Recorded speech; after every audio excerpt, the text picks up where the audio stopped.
fou, monte pas une boîte avec ta femme. A pris la décision de pas nous payer en fait, mais en nous laissant penser qu'on le serait. Et on a racheté des boutiques en ligne aussi. On a eu cette petite épopée qui a été un échec total.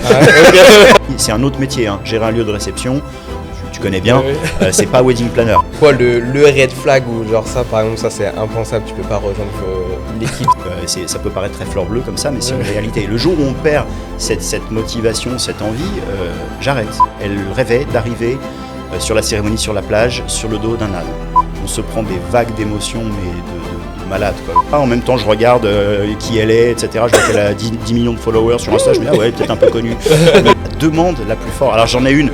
Et d'habitude, je la dis pas, je sais pas si je vais oser la dire sur le podcast. On reçoit Vincent Noël, fondateur de l'entreprise Flovino, de l'agence Flovino, de la franchise Cérémonie de rêve. Vincent est à la fois entrepreneur, officiant de cérémonie et spécialiste du Wedding Destination. Il a même fait une thèse sur ça, franchement, on a hâte d'en savoir plus. Vincent, tu as organisé des cérémonies pour des célébrités, lancé des franchises et survécu à des crises majeures.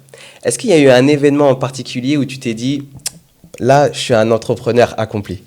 C'est difficile de se dire ça, parce que, mais bon, quand ça fait 17 ans qu'on exerce, forcément, on se dit qu'on a accompli des choses, même si on en a encore plein à accomplir.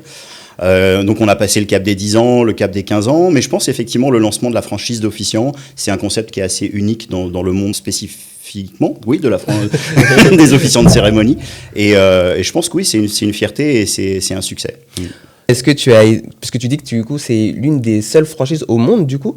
Ou c'est local, c'est national plutôt national. À ma connaissance, oui, okay. C'est-à-dire qu'il existe des franchises à la fois... Alors déjà, franchise, il faut savoir de quoi on parle. C'est pas une franchise McDonald's, souvent c'est une licence de marque qui va un peu plus. Donc c'est un principe de franchise.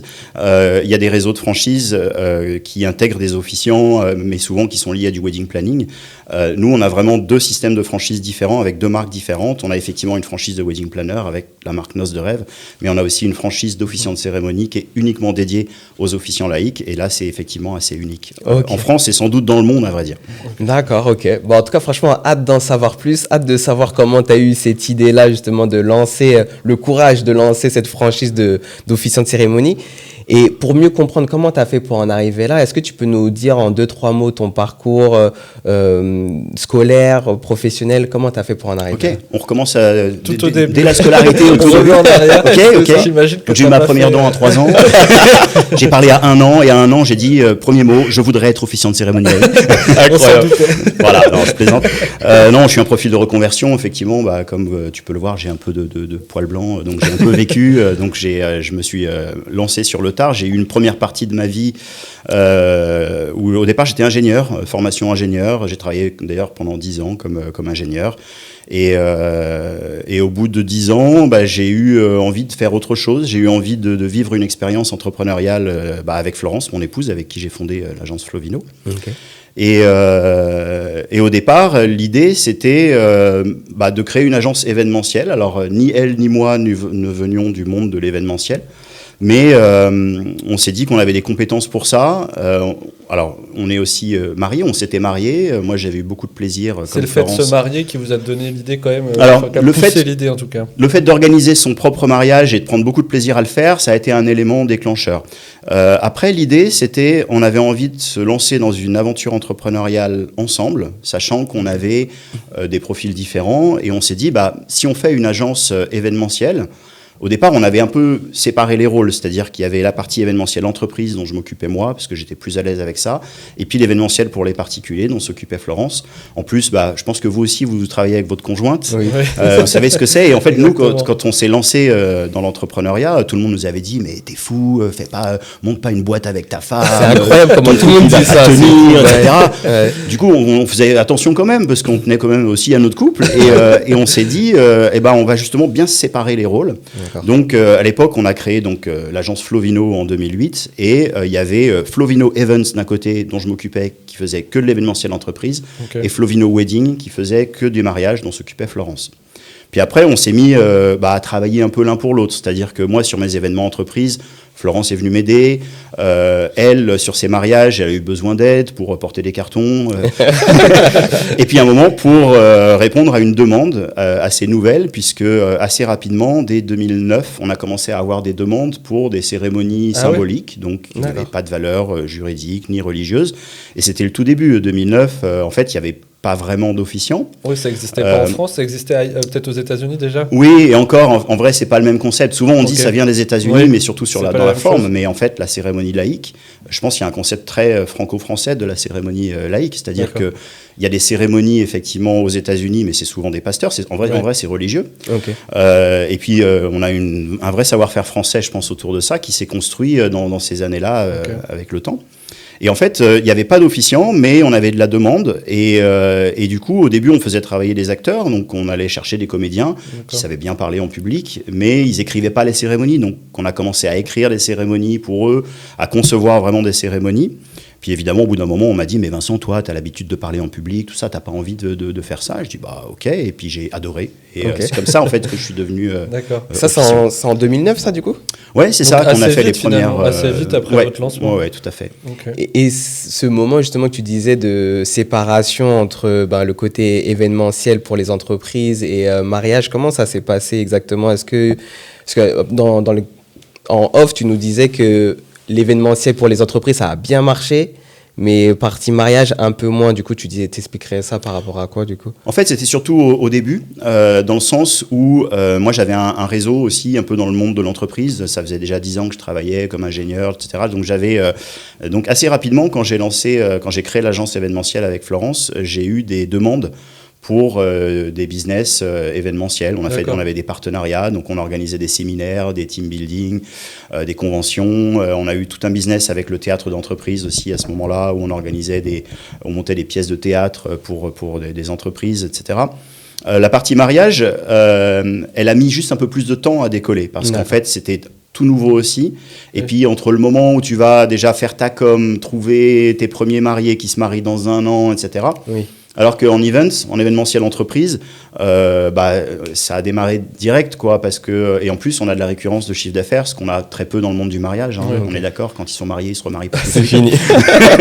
Et même en events, il faut quand même aller les chercher, les sociétés, pour leur organiser un événement et tout. Après, vous avez mis ça en place ? On a eu la chance aussi avec notre réseau d'avoir quelques partenariats qui nous amenaient du business récurrent. D'accord. Donc on avait 2-3 boîtes, donc une qui était aussi une agence événementielle, mais avec qui on travaillait en marque blanche. Et puis ensuite dans nos réseaux, on avait 2-3 entreprises qui organisaient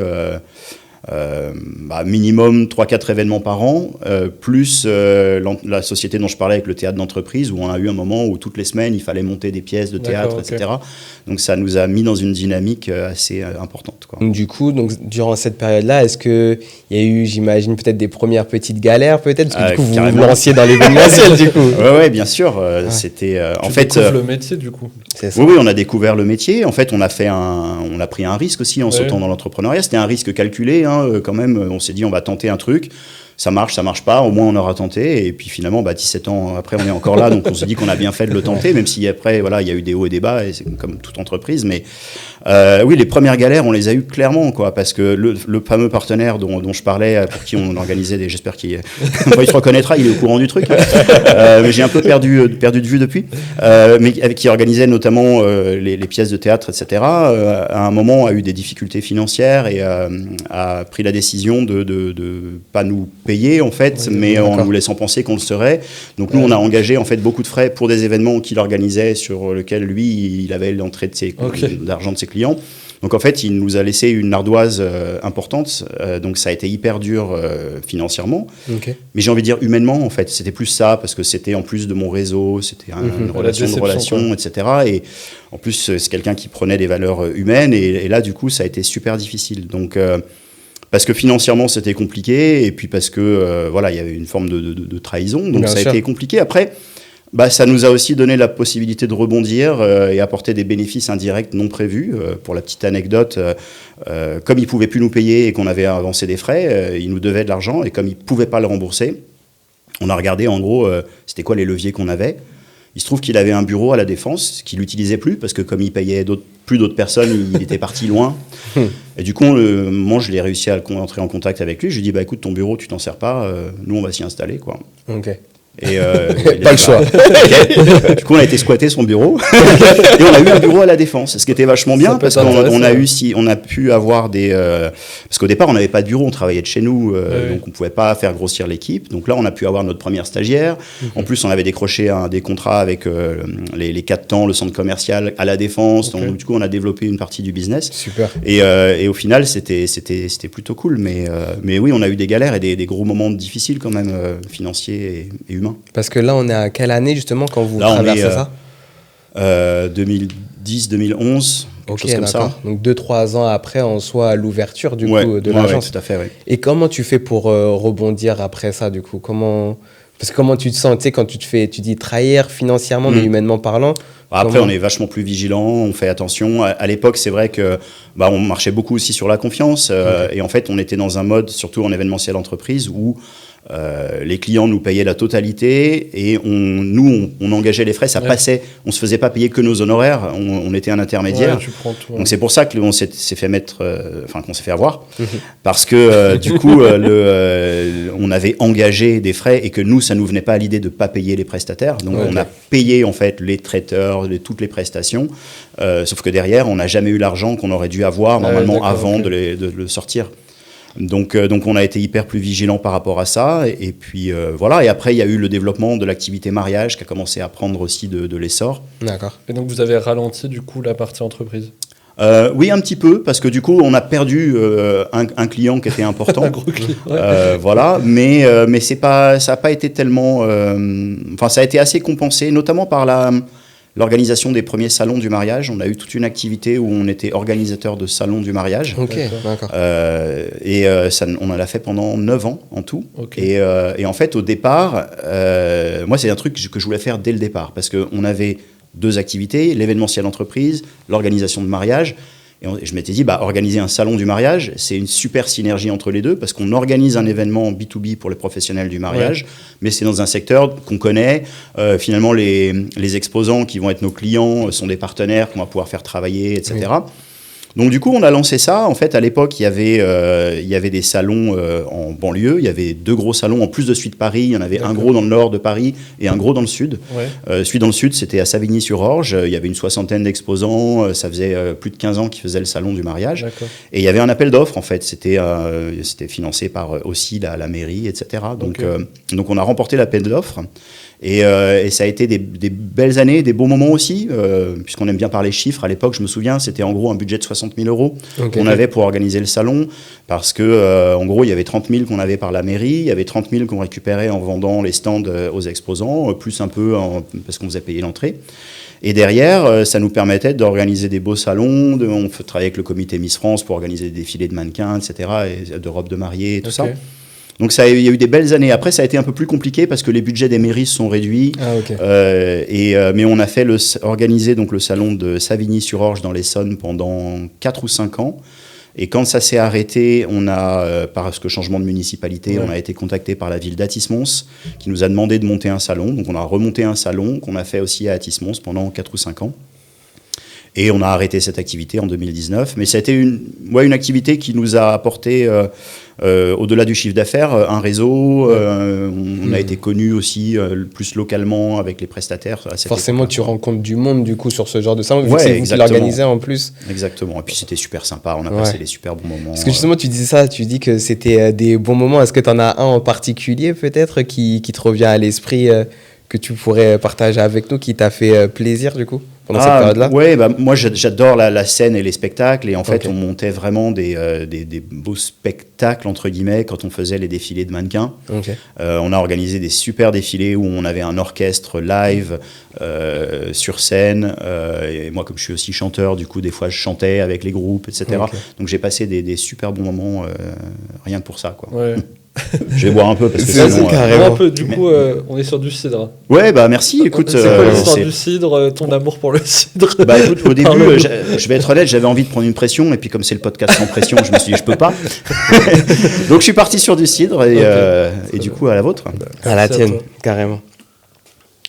Et du coup, par rapport, parce que c'est vrai que comme tu as pu le dire tout à l'heure, travailler en couple, c'est souvent des moments, justement, cette crainte-là au départ de est-ce qu'on va pouvoir bien s'entendre, est-ce qu'on va pouvoir être une bonne équipe? Comment ça s'est passé du coup par rapport à ça? Est-ce que ça s'est confirmé ces doutes? Est-ce qu'au final, pas du tout?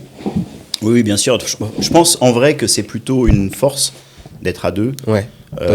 Que d'être tout seul. Je pense que si on est encore là aujourd'hui, c'est parce qu'on est à deux, et même si on est très indépendant finalement, encore maintenant, même si on travaille beaucoup ensemble, mais c'était pas gagné au départ qu'on puisse travailler ensemble. C'était un des premiers red flags que j'avais mis avant de lancer une boîte ensemble, c'est est-ce qu'on avait envie de le faire, mais on avait peur aussi que ça fonctionne pas parce qu'on n'était pas au niveau professionnel, on voulait pas trop mélanger, etc. Donc on avait mis vachement de pare-feu, de barrières, et puis finalement on s'est rendu compte que les barrières sont tombées naturellement parce qu'on a réussi à bosser ensemble. Et il y a une forme de compréhension mutuelle aussi quand l'autre est dans le même secteur d'activité. Dans le secteur du mariage, vous le savez, on travaille le week-end. On pourrait se dire c'est quand même super compliqué avec une vie de famille, mais en fait, quand les deux sont dans ce mode-là, on s'organise et on se comprend en fait. Tu vis la même chose. Donc on a été aussi un soutien pour les moments où, voilà, comme dans toute vie d'entreprise, il y a un moment où on a un petit coup de mou, il y a l'autre qui est là, et des fois c'est l'un, des fois c'est l'autre. Ça a plutôt été une force, je pense. C'est à quel moment que vous avez arrêté du coup l'entreprise et été à 100% dans le mariage? Il y a un moment où vraiment ça a réduit? En fait, on continue à faire de l'événementiel entreprise. Sauf qu'en fait, on communique pas dessus parce que on tourne sur notre réseau. Mais des fois, on fait des événements. D'ailleurs, tu le sais, des fois, tu viens. oui, je vois bien.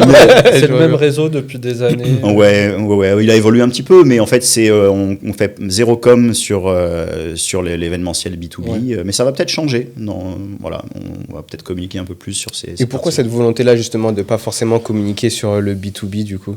En fait, il y avait moins la nécessité parce que on voulait pas non plus aller trop vers le B2B parce qu'on aime le secteur du mariage et on voulait que ça soit vraiment là-dessus qu'on se développe le plus. Et pour le coup, dans le monde du mariage, il faut communiquer. Donc notre com, elle a été uniquement sur le mariage. Il aurait fallu créer une autre marque. C'est peut-être dur de communiquer avec la même marque sur deux... Ouais, alors ça, c'est ce qu'on avait. Nous, on a eu tout un challenge au niveau des marques. C'est toute une épopée. Parce que pour faire en gros la petite histoire, c'est qu'effectivement, on a créé l'agence Flovino en 2008. Donc on avait deux marques séparées, justement. Flovino Events, le bleu, Flovino Wedding, le rose, le gros cliché, un gars, une fille. Et puis après, quand on s'est développé, on a commencé à faire plein de choses. Il y a eu un moment, on avait Flovino Animation, ça c'était un petit peu mon truc parce que j'adorais. On faisait du placement d'artistes, etc. Donc prestations musicales, etc. Florence avait lancé Flovino Décoration, on avait un service de décoration. Ensuite, on a racheté des boutiques en ligne aussi. On a eu cette petite épopée qui a été un échec total. On peut le dire maintenant avec le recul. Mais il faut bien qu'il y en ait. Ouais. Et puis heureusement, si on l'avait pas fait, on n'aurait pas su qu'il fallait pas le faire. Mais c'était quoi ces boutiques en ligne du coup que vous aviez achetées? En fait, quand on organisait justement les salons du mariage. On avait un partenaire, peut-être les anciens s'en souviendront, parce qu'à une époque, il était assez connu. Il s'appelait mariageidf.fr. C'était un gros site internet qui référençait des salons du mariage, qui était aussi un annuaire de prestataires, etc. Mais je vous parle d'un temps que les moins de 30 ans ne peuvent pas connaître. Et c'était le partenaire du salon du mariage. Et en fait, à force d'être en partenariat sur l'organisation des salons, on connaissait bien le fondateur de cette boutique en ligne. Et quand à un moment, il a souhaité, lui, passer à autre chose, il nous a contactés, il nous a dit « ça vous intéresserait pas ?» Et c'est là on s'est dit, tiens, pourquoi pas, ça va nous rajouter un peu de piment dans notre activité. Et dans le package de ce qu'ils vendaient, il y avait aussi deux autres boutiques en ligne. Il y avait 1001baptême.fr et madécorationdetable.com. Et donc, on s'est lancé dans cette aventure folle de gérer des boutiques en ligne. On a récupéré tout le stock, on a eu tous nos garages qui étaient pleins de produits de décoration. Et pour vous dire, il en reste encore un peu maintenant. Donc, oui, d'accord. Alors qu'on a arrêté les boutiques en ligne. La décoration, c'était de la vente de déco, du coup ? Ouais, en fait, c'était de la vente de décoration événementielle. Sauf que c'était des paniers moyens très, très faibles. On avait la concurrence même de Amazon, tout ça, des gros sur lesquels on avait beaucoup de mal à se démarquer. En plus, c'est un vrai métier, faire à plein temps en fait pour faire tourner 3 boutiques en ligne comme ça avec des produits. Et nous, on voulait pas que ça devienne notre métier principal. On le voyait en complément d'activité pour justement créer une forme de synergie avec nos activités de décoration événementielle, etc. Mais là, vous êtes combien de personnes à gérer tout ça là ? Florence et moi, c'est un réseau de prestataires externes en fait, voilà, avec qui on travaillait avec des freelances, etc. Sauf que les sites internet sont vieillissants, ils fonctionnent plus, il faut investir vachement en fait pour les référencer, pour les remettre au goût du jour, etc. Donc on rame. Et au bout d'un moment, voilà, ça s'arrête petit à petit. Vous avez fait ça pendant combien de temps du coup ? 3-4 ans, je crois. Ah, quand même, 3-4 ans. Après, ça s'est arrêté progressivement. On a refait une seule boutique à un moment avec les mêmes produits. Donc, voilà. On a et cet échec-là, du coup que tu nous dis, est-ce que ça a quelque chose qui a engendré des frais peut-être pour vous ? Comment ça se passe ? Ah ouais, du coup. On a racheté les boutiques, donc ça a été un investissement au départ. Et on ne l'a pas revendu. Ça nous a généré du business pendant quelques années. D'accord. Puis après, ça s'est effrité naturellement. Donc, ça a été rentable quand même à un moment ou même pas ? Oui, il y a eu un moment où on était un peu au point d'équilibre, sauf que en fait, ça ne pouvait pas durer parce que pour générer plus de chiffre d'affaires, il fallait réinvestir plus. Et c'est là où on s'est dit, à un moment, la bascule, ça ne va plus le faire. Donc, et puis, on a eu des gros problèmes de sécurité informatique. On a été hackés sur nos sites. Il n'y a rien qui voulait s'aligner, quoi, en fait. Et là, c'était, voilà, il y a eu des failles, enfin bref. Donc, à un moment, on s'est dit, bon, allez, on ne va pas s'acharner. Mais on revient au risque de l'entrepreneur et tout, mais en vrai, vous vous lancez comme ça, déjà, vous vous lancez dans le mariage alors que vous n'y êtes pas. Là, vous vous lancez sur Internet alors que vous n'y connaissez pas grand-chose. Peut-être que tu étais dans le domaine. Alors, un petit peu, moi, j'avais de ma formation d'ingénieur, j'étais assez à l'aise avec la gestion de site Internet, etc. Ah oui, tu avais quand même ça, Donc, j'avais une partie, voilà, moi, j'ai toujours eu en plus, en parallèle de mes activités événementielles, une activité de consulting en marketing. Donc, je connaissais un peu le marketing digital, mais j'avais surtout pas le temps et la bande passante qu'il fallait pour gérer ça, quoi. Mais parce que tu dirais, parce que j'ai l'impression, donc avant, on pourrait dire métier assez traditionnel, et en soi, maintenant, dès qu'il y a une opportunité d'entrepreneuriat, vous sautez dessus, on dirait, j'ai l'impression, genre le salon du mariage officiant, c'est incroyable. Le salon du mariage, on a vraiment été chercher l'opportunité. Et puis ça s'est fait quand même en 15 ans, donc finalement, c'est pas non plus toutes les semaines où on va faire un truc complètement fou, mais on a besoin aussi, même pour nous, de se donner des nouveaux challenges, de renouveler un petit peu les choses, même pour l'énergie personnelle, quoi. Je pense que quand on est entrepreneur, on a besoin d'être animé par une flamme, et que cette flamme-là, si on l'entretient pas, si on remet pas des bûches dans le feu, à un moment, ça s'éteint, quoi. Et ça en faisait partie. Moi, j'adore les nouveaux challenges. Donc le salon du mariage, il y a eu effectivement l'acquisition des boutiques en ligne. Et on a eu une autre acquisition après, puisqu'on a racheté aussi les marques Noces de rêve et Cérémonie de rêve. En fait, c'est des marques qu'on a rachetées. J'allais venir justement, parce que là, tu étais déjà officiant à 100%. Enfin, tu te présentais. Pas à 100%. Tu communiquais sur le fait que tu sois officiant, ou c'était vraiment ceux qui demandaient C'était ceux qui demandaient. J'ai commencé à être officiant assez tôt au début de l'activité, mais je communiquais pas plus que ça. On n'avait pas de marque dédiée à la cérémonie laïque. Mais avec notre business de wedding planning, on avait des demandes pour des officiants, et du coup, c'est souvent moi qui les faisais, quoi. Et après, on a commencé à faire travailler d'autres personnes parce que j'arrivais plus à fournir. On a eu beaucoup de demandes à un moment donné, et justement, c'est là où on a eu. Alors, ce qu'il faut savoir aussi, c'est que quand on a créé Flovino, on habitait sur la Côte d'Azur. Et après, on a déménagé sur Paris, où on est retourné un peu aux sources, bref, et on a toujours eu envie de développer, au départ, ces deux régions. Sauf que quand on a été ensuite sur Paris, on a mis toute notre énergie sur Paris, on a un peu délaissé la Côte d'Azur, et on a eu envie de relancer le wedding planning sur la Côte d'Azur. Donc à l'époque, on s'appelait Flovino Wedding en marque d'organisation de mariage. Et on a eu notre première ambassadrice franchisée à l'époque qui voulait travailler avec nous. Et on a dit, ok, tu vas travailler sous notre marque pour relancer la Côte d'Azur. Et donc en faisant notre petite étude de marché, on a vu qu'il y avait une agence qu'on connaissait qui s'appelait Noces de rêve, qui était à vendre. Et on s'est dit, qu'est-ce qu'on fait ? Est-ce qu'on garde le plan A, c'est-à-dire on investit en marketing et en com pour redévelopper la marque Flovino Wedding sur la Côte d'Azur, mais ça va peut-être mettre un petit peu de temps avant d'apporter des leads, enfin des demandes à notre franchisé. Ou est-ce qu'on rachète Noces de rêve ? Alors ça nous fait une marque différente, mais en même temps, elle a déjà une notoriété, elle a déjà des demandes en cours, et on lui met le pied à l'étrier direct, quoi. Après, c'est aussi un investissement, il fallait l'acheter, il y avait une cession d'actifs, etc. Donc on a décidé d'acheter.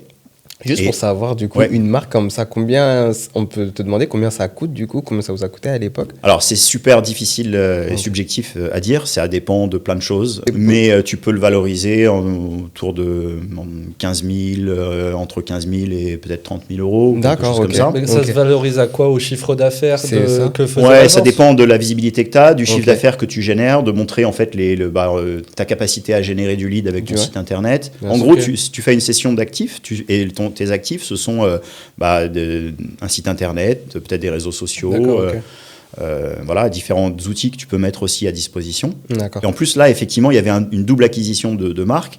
Dans ce qui a fait pencher la balance dans notre situation, c'est que non seulement on voulait développer la Côte d'Azur, et on avait une marque qui était connue sur la Côte d'Azur, mais en plus de ça, dans le package, ils vendaient une marque dédiée à la cérémonie laïque qui s'appelait Cérémonie de rêve. Cérémonie de rêve étaient les pionniers de la cérémonie laïque aussi sur la Côte d'Azur au départ, et nous, l'équivalent sur Paris, sauf qu'on n'avait pas une marque dédiée.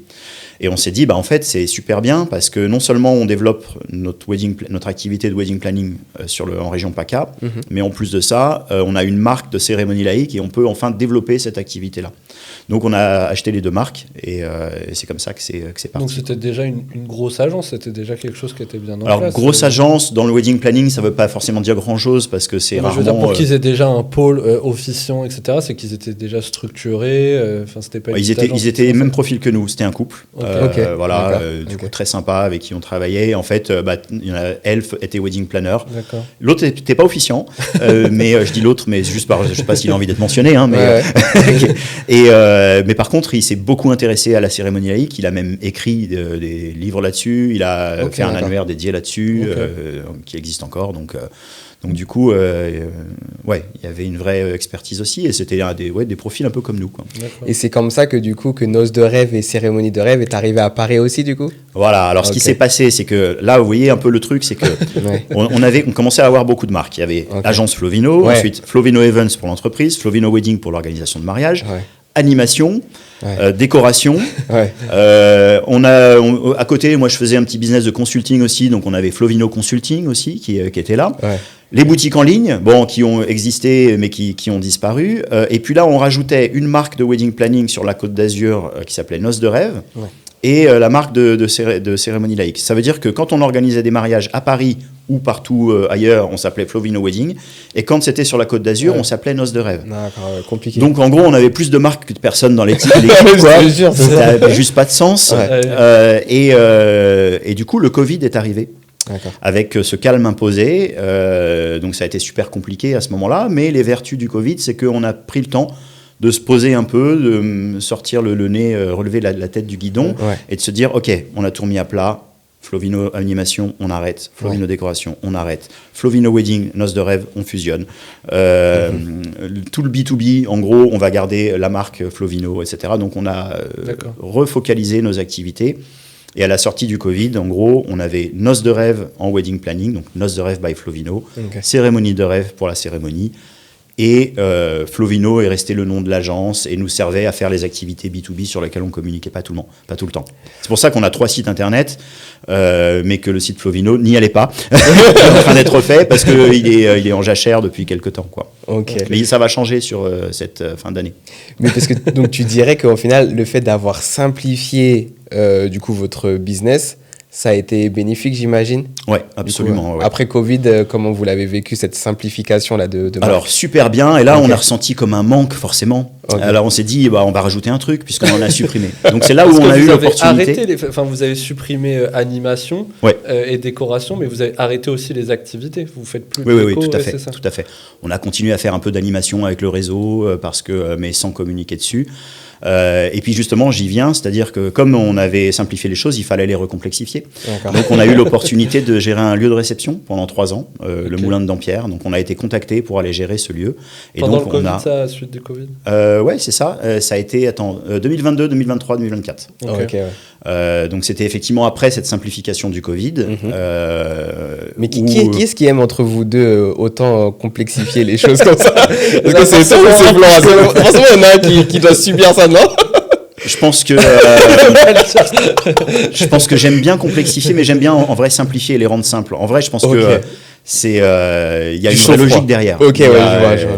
Je pense que, en tout cas, sur l'idée d'aller gérer un lieu de réception. C'est un projet que Florence portait, pour le coup, plus que moi. D'accord. Elle avait envie de tenter cette expérience aussi. C'est un autre métier, gérer un lieu de réception. Tu connais bien, c'est pas wedding planner. Voilà. Et d'ailleurs, on l'a bien vu, puisque là, elle a pris la casquette de gérante d'un domaine. Donc, on n'était pas propriétaire des murs, mais on louait en fait les espaces. Ouais. Et derrière, c'est nous qui vendions en fait les locations de salles, etc. Donc, on a fait ça pendant 3 ans. On avait un bail de 3 ans, on savait que ça durerait 3 ans. Est-ce que vous le saviez que c'était si différent que ça, de wedding planner ?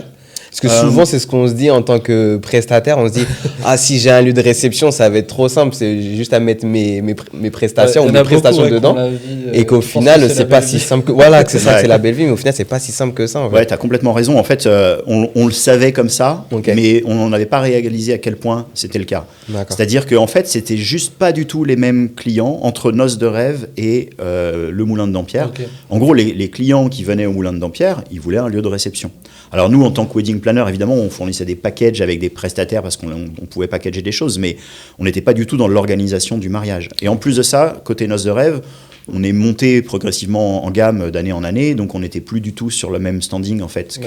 Donc les clients Noces de Rêve n'avaient pas envie de se marier au Moulin de Dampierre, et les clients du Moulin de Dampierre n'avaient pas besoin de wedding planner. Alors qu'en se lançant, vous pensez que vous pourriez avoir... On pensait qu'il y aurait un peu plus de... Mais en vrai, on ne voulait pas qu'il y ait tellement plus de synergie entre les deux, parce qu'on ne voulait pas non plus se cannibaliser notre business. Pour nous, on avait le business de wedding planning qui était différent du business du Moulin de Dampierre.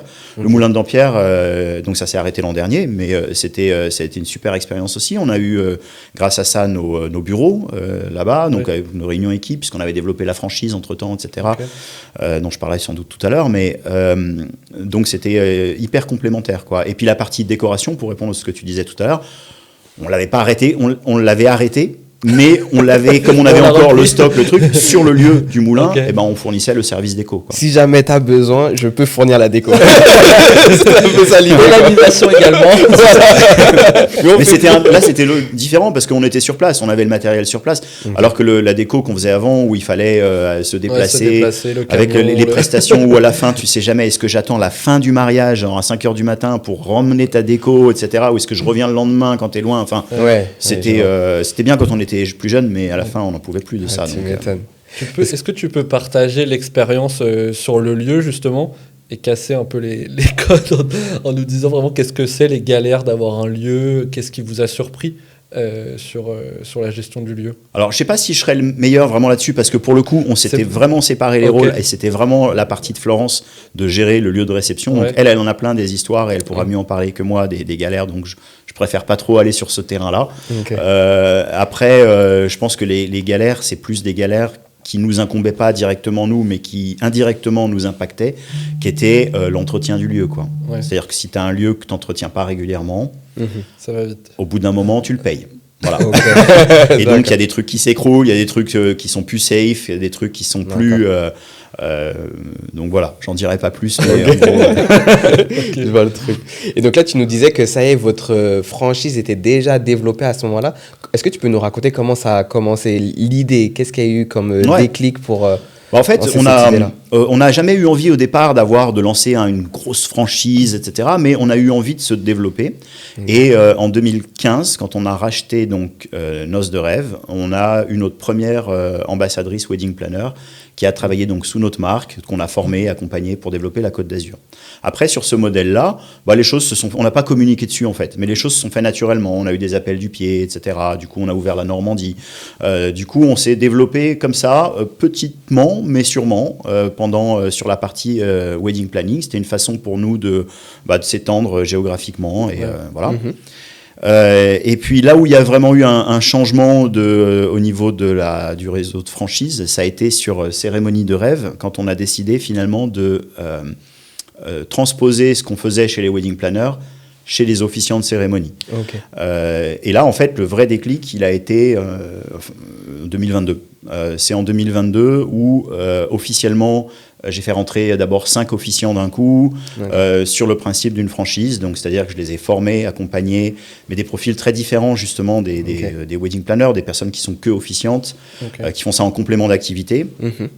Et ça a super bien marché. C'est-à-dire que là, on a eu pas mal de demandes. Déjà, on en avait pas mal, mais ça nous a permis de les traiter. D'ailleurs, au départ, les officiants étaient aussi même sur Paris, là où j'étais moi, parce qu'on ne pouvait pas répondre aux demandes qu'on avait. D'accord. Et ensuite, on a commencé à se développer en région. Et du coup, tu dirais que tu as eu cette idée-là de développer la franchise d'officiant de cérémonie parce que vous avez beaucoup de leads à satisfaire et que forcément une seule personne c'était compliqué du coup. Oui, c'est ça. C'était une façon pour nous de développer notre activité. D'accord. Avec une façon assez et puis de pallier aussi à tous les doublons de date parce que des fois vous connaissez le problème du mariage, c'est que tout le monde veut se marier en même temps. Toi tu es tout seul, donc au début tu refiles aux copains, etc. Mais tu te dis ça peut être intéressant aussi de travailler en équipe. Bien sûr. Et autant quand on était à l'époque de Flovino Animation, on travaillait beaucoup en sous-traitance, donc soit on achetait des prestations ou on plaçait les personnes, etc. D'accord. Mais là, on n'avait pas du tout envie d'un mode de sous-traitance. On voulait que les personnes fassent vraiment partie de l'équipe. Ouais, et je pense que notre spécificité, c'était un peu l'esprit de famille. C'est l'esprit de famille de Flovino, en fait. Flovino, aujourd'hui, c'est une marque qu'on utilise plus tant que ça, puisqu'on a Cérémonie de rêve et Noces de rêve, mais ça va changer, je pense. Mais tout le monde continue à nous appeler les Flovino, parce que sur les réseaux sociaux, voilà, si vous me tapez Flovino, vous verrez tous les prénoms des gens de la team.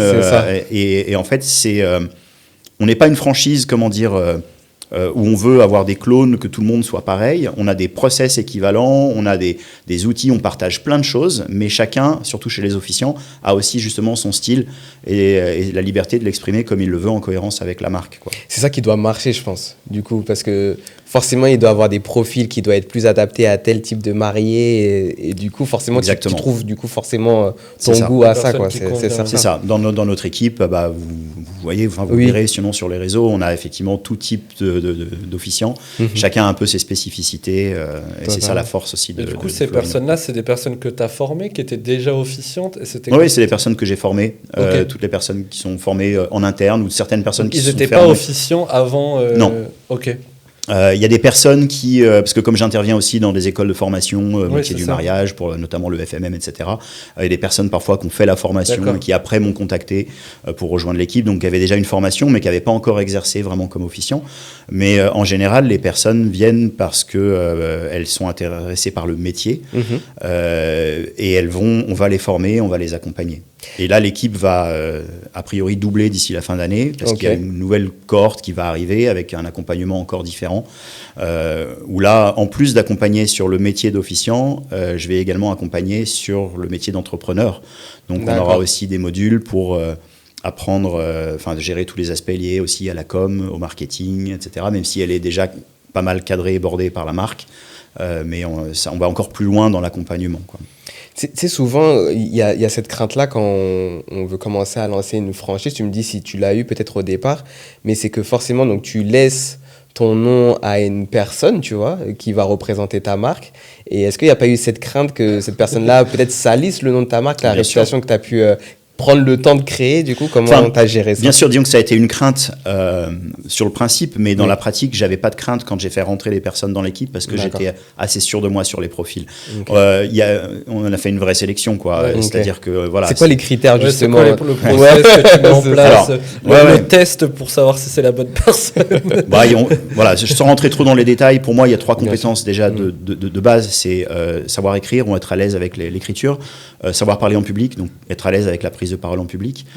Et ensuite, c'est l'affinité avec l'univers du mariage, avoir envie d'apporter du bonheur aux gens, aimer l'univère du mariage. C'est quand même les 3 éléments de base. Après, il y a les éléments qui font que tu es aussi un bon officiant, l'humour, gérer la solennité, le côté émotionnel, le côté aussi des contractions, etc. Toutes ces choses-là, c'est des choses qu'on va un peu voir en fonction des personnes. Mais après, il y a... en fonction de où aussi on va, selon que si c'est une région où on a déjà des officiants, on va chercher une complémentarité avec le profil d'officiant qui est déjà dans la même région. Si c'est par une nouvelle région, on va avoir un profil peut-être un peu plus généraliste comme officiant. D'accord. Mais voilà, en fait, c'est lors d'un entretien, tu arrives à ressentir tout ça du coup? Parce que c'est bien plus qu'un entretien. Plusieurs échanges. En fait, c'est difficile à dire parce que les officiants actuels sont venus au fil de l'eau. C'est des personnes que je connaissais et que j'ai connues avant de les faire rentrer dans l'équipe. D'accord, ok.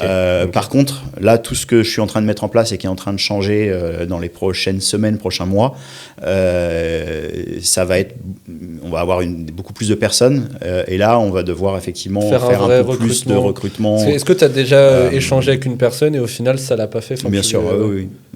J'ai beaucoup de personnes en fait qui me sollicitent pour rejoindre l'équipe ou faire ce métier, mais en fait il y a beaucoup de choses qui même pour elles en fait qui sont pas prêtes, voilà. Justement, c'est quoi le red flag ou genre ça par exemple, ça c'est impensable, tu peux pas rejoindre l'équipe? Bien sûr, déjà on a un mode de fonctionnement assez unique, donc il faut être à l'aise avec l'idée de travailler dans une équipe, donc c'est un espèce de compromis entre je travaille en freelance, je suis indépendant, mais en même temps je fais partie d'une équipe, donc il y a à la fois une liberté et en même temps aussi des choses qui sont cadrées, des process, des outils, un accompagnement. Donc tout le monde n'est pas forcément prêt à faire ça. D'accord.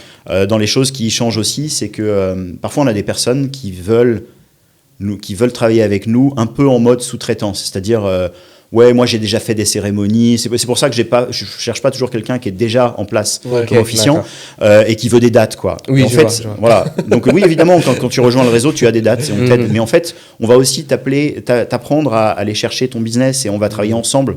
Et il n'y a pas de notion de d'apport d'affaires entre le franchisé et nous. Parce qu'on est tellement dans le même bateau qu'on ne peut pas dire c'est moi qui ai trouvé le lead. Parce qu'en fait, on incite les personnes à aller chercher leurs clients et nous, on va les chercher pour elles. Et en fait, on travaille tellement ensemble que de toute façon, après, on n'est plus capable de dire s'il vient. Il a contacté quelqu'un sur Instagram. Oui. Bah oui, mais c'était sur le compte de marque. Même si c'est sur son profil Flovino, en même temps, il l'a trouvé parce que nous, on fait de la com pour lui. C'est ça. Donc on veut surtout pas qu'il y ait de cette notion d'apport d'affaires entre nous. On est dans le même bateau et on t'aide à aller chercher tes clients. Et c'est ça qui change par rapport aux premiers officiants, qui est aussi dans le mode de fonctionnement. C'est un peu ce concept-là de famille, comme tu expliquais. On n'est pas en train de réfléchir, est-ce que c'est mon frère, c'est ma soeur qui...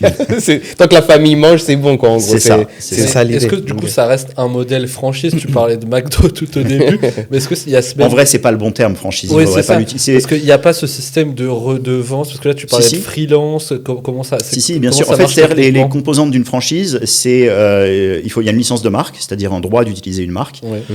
Ensuite, il y a un transfert de compétences. Et enfin, il y a différentes choses qui sont cadrées. Voilà. Donc nous, on a différents ingrédients. Mais on ne va pas à s'appeler franchise McDonald's telle que c'est défini. Par contre, on a une licence de marque, c'est-à-dire que les personnes utilisent la marque Flovino et Cérémonie de Rêve. Donc ça, c'est quelque chose qui paye chaque année pour utiliser la licence de marque, tu la payes, ça correspond à ton droit d'entrée en fait dans le réseau. Tu vas avoir le droit d'accès En gros, tu as un droit d'entrée où tu payes pour utiliser la marque et avoir ta formation initiale. Ça, tu le payes une seule fois. Ça, c'est un one shot. Après, il y a un montant qui est tous les ans, qui correspond aux participations aux frais de communication. Parce que quand un franchisé rentre dans l'équipe, on va investir en com, on investit beaucoup plus que ce que d'ailleurs on lui demande, mais c'est une contribution pour aller booster, faire du référencement pour la com. Et ensuite, il y a effectivement un système de répartition de coûts qui dépend des prestations. D'accord. Oui, donc c'est le principe d'une franchise. Mais voilà, c'est un peu plus souple. Et à nouveau, comme je disais, on n'est pas une franchise enfermante, puisque justement on va chercher un peu la singularité chez les officiants en tout cas. Qui en fait ils ont toujours un peu les mêmes challenges d'un entrepreneur, c'est d'aller chercher quand même ses propres leads, de pouvoir communiquer aussi à sa manière, qu'on puisse, c'est tout ce qui est personal branding, qu'on puisse le ressentir justement sur ses différents comptes, j'imagine. Absolument, il a un terrain d'exploitation, de communication pour son personal branding, mais qui est fait en cohérence avec la marque. Bien sûr. Et par contre, oui, on l'aide vraiment. C'est-à-dire les demandes, on en reçoit quand même beaucoup sur notre site internet. Donc elles sont faites pour eux. Quand on ouvre une nouvelle région, on va faire un article de blog sur notre site, on va communiquer dessus. Mais après, on va l'inciter, lui, à aller voir les lieux de réception dans sa région, etc. On va l'accompagner dans une démarche commerciale et marketing, en fait. D'accord. En fait, c'est un peu aussi ça qui est nouveau dans le nouveau programme d'accompagnement, c'est que jusqu'à présent, moi, j'accompagnais surtout sur le métier. Que je connais bien et je forme sur le métier d'officiant dans les écoles de formation, métier du mariage, etc. Mais en parallèle, je fais de l'accompagnement à l'entrepreneuriat depuis des années. Et en fait, cet accompagnement à l'entrepreneuriat, j'ai arrêté de le faire hors secteur mariage pour maintenant l'apporter et tout focaliser toute mon énergie sur accompagner finalement ces officiants à être entrepreneurs. Ouais. Et c'est des profils un peu particuliers parce que là, c'est souvent des personnes qui sont en complément d'activité. Okay. Et c'est même ce que je vais rechercher. C'est des personnes qui veulent... Alors ça peut être wedding planner, et d'ailleurs de chez nous ou pas de chez nous. Je crois que c'est ça la vraie différence, c'est-à-dire que on a 3 marques, il y a celle de l'agence Flovino, il y a Noces de rêve pour le wedding planning, cérémonie de rêve pour l'officiant. On a des franchisés qui sont que wedding planner, Noces de rêve, c'est le cas de Morgane sur la Côte d'Azur. On a des franchisés qui sont que officiants, comme Chaher, Rudolfia, etc. Et on en a qui ont les 2 casquettes, comme Sandra, Marie, Laura, etc., et Marlène.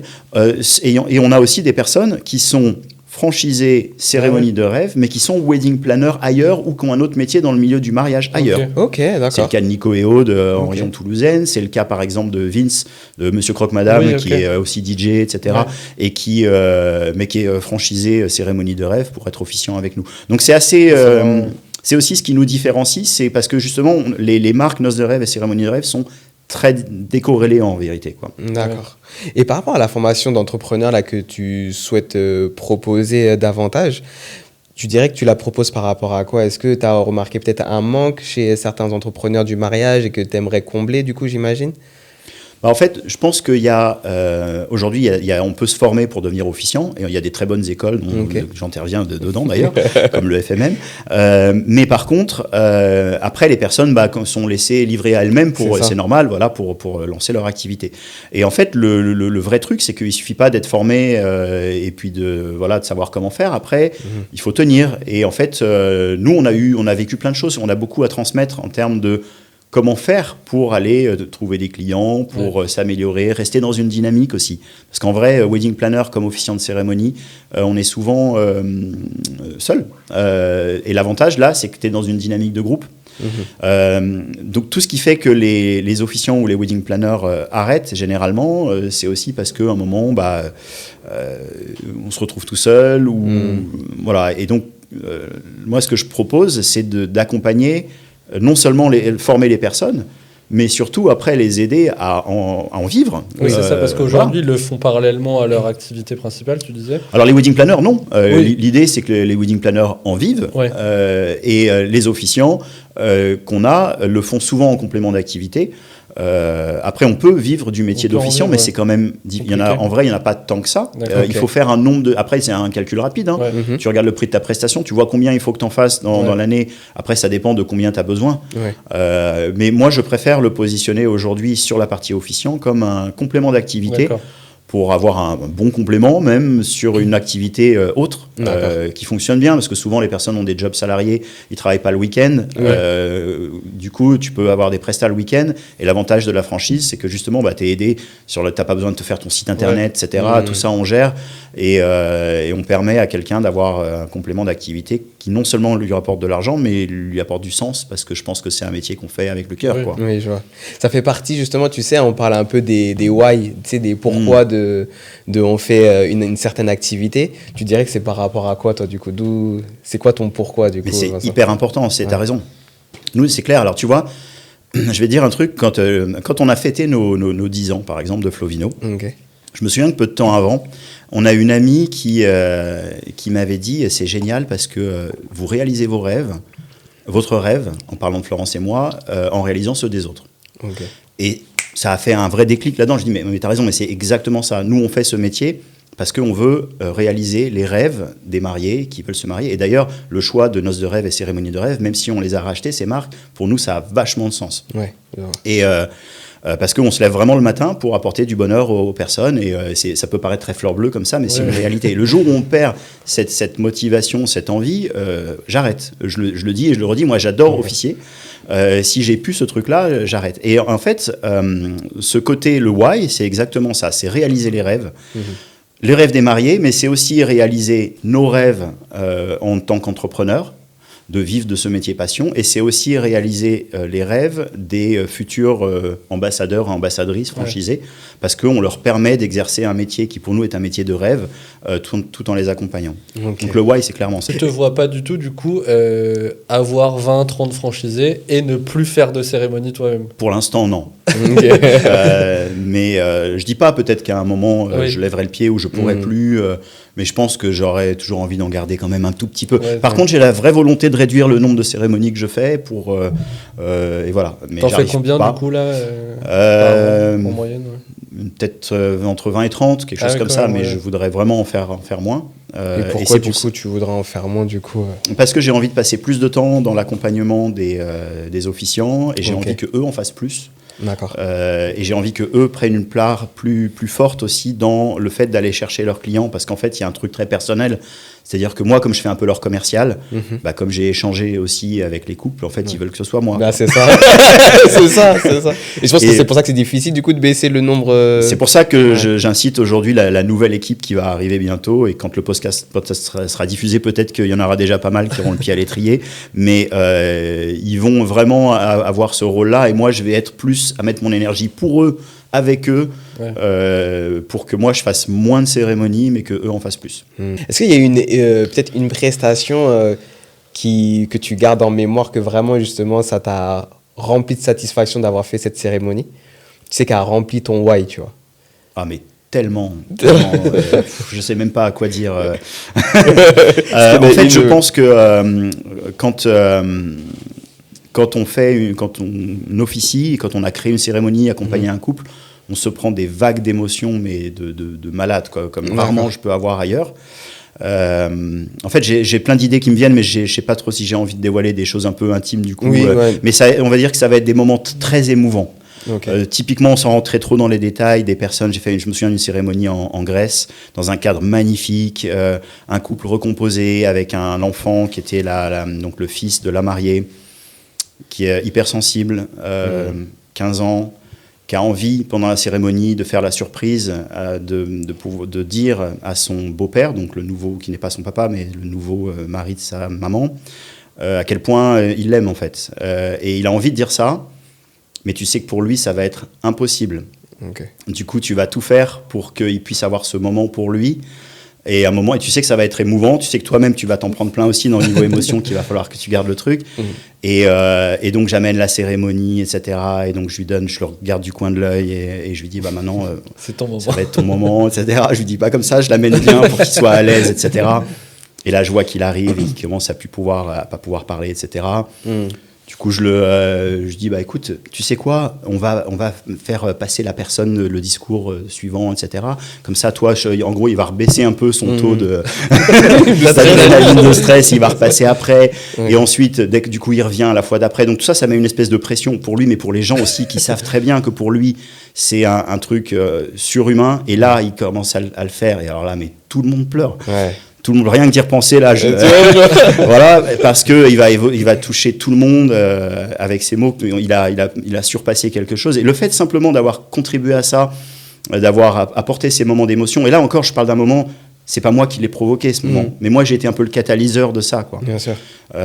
Donc quand je vois des moments comme ça, et je sais que les gens ils vont s'en souvenir toute leur vie, c'est le why, il est rempli 1000 fois, quoi. En tout cas, merci beaucoup pour le partage. J'aime beaucoup là l'histoire que tu nous as racontée. J'aime beaucoup. Il est dans l'émotion.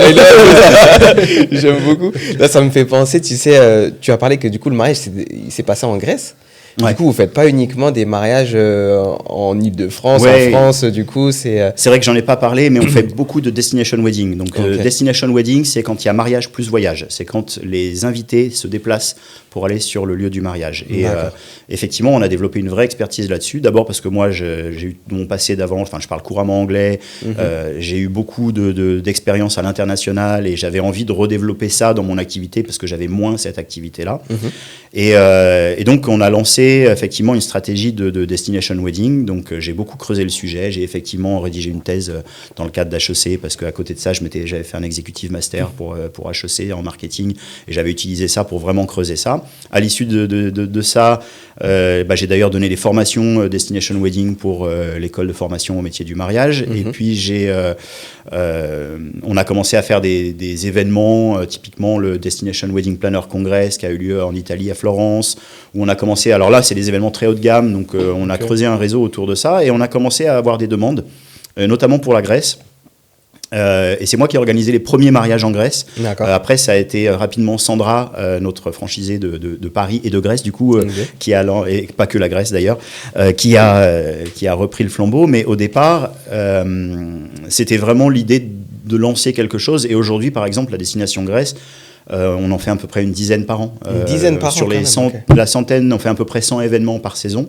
Et là, tu parles en organisation je parle tout, organisation et cérémonie.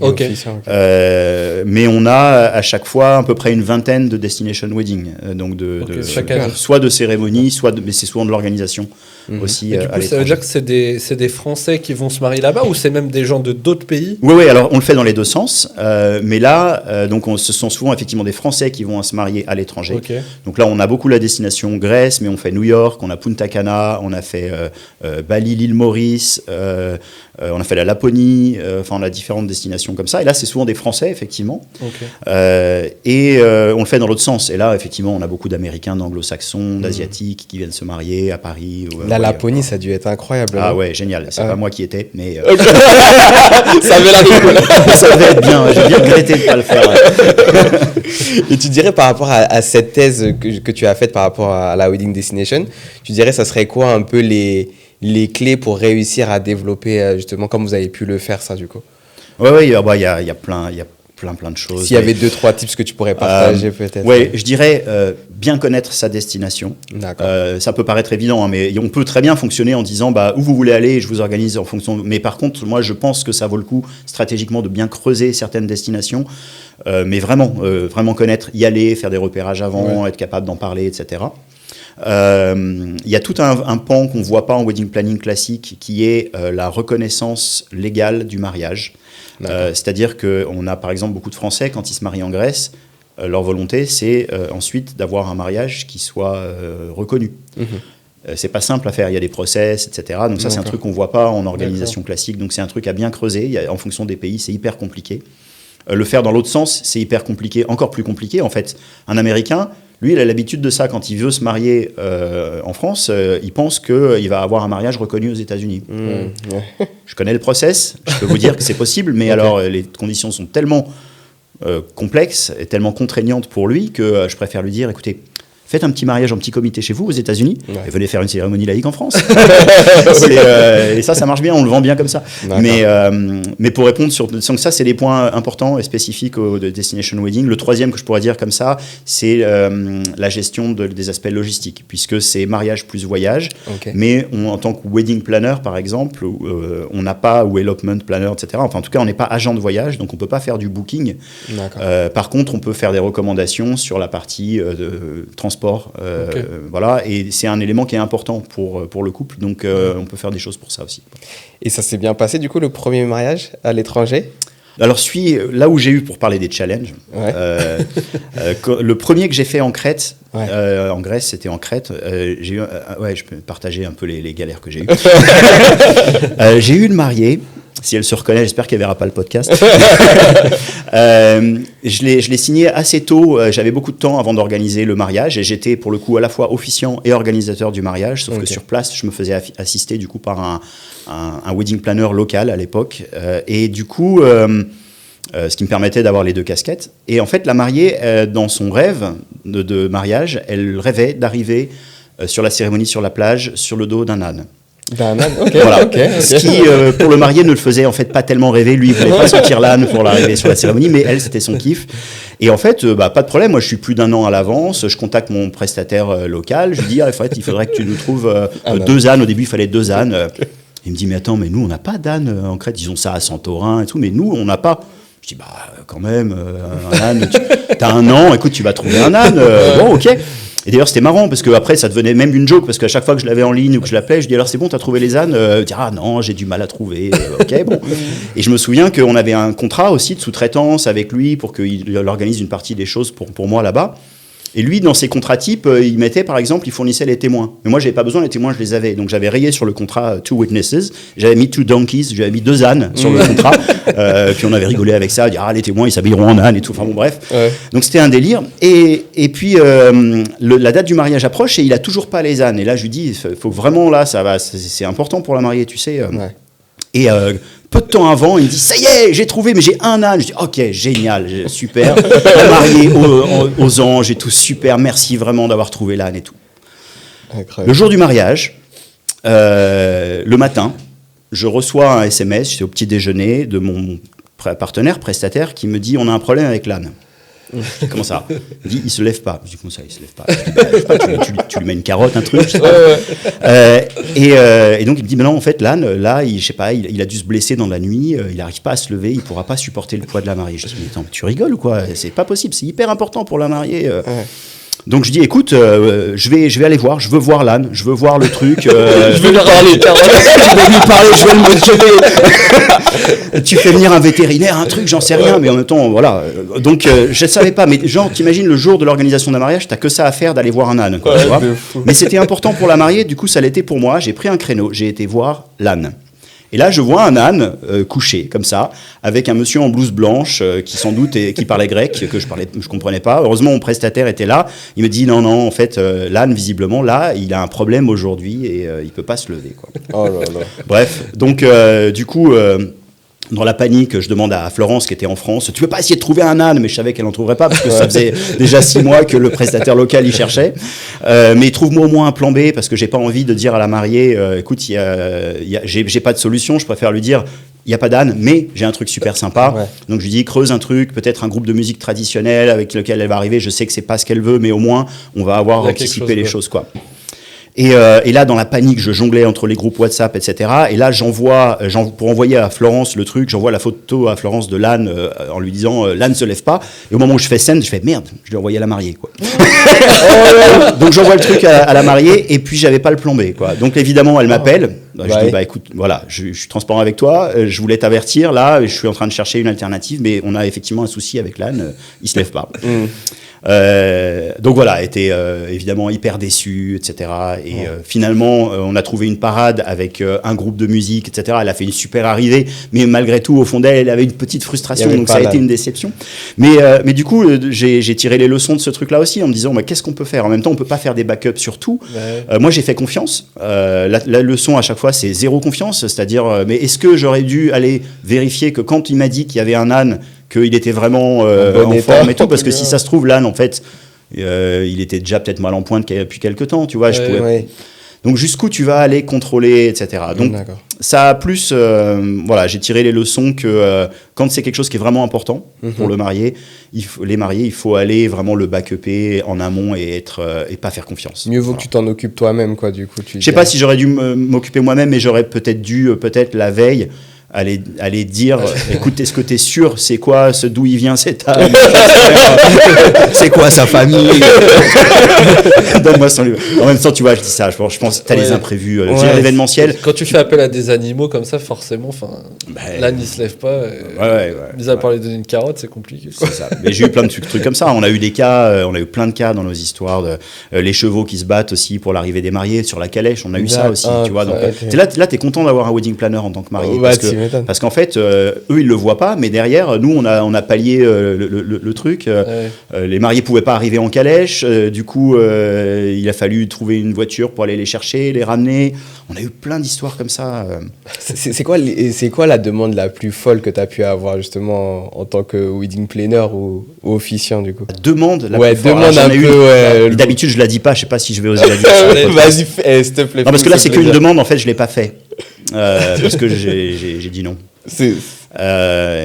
J'aurais peut-être dû, mais non, je crois pas. J'ai eu une demande. Moi, j'adore les trucs un peu originaux. Hein. Ok. Et là, ça partait super bien. C'est un couple canadien qui m'appelle et il veut faire un elopement. Donc, c'est une petite cérémonie intimiste où ils sont que tous les deux en montgolfière.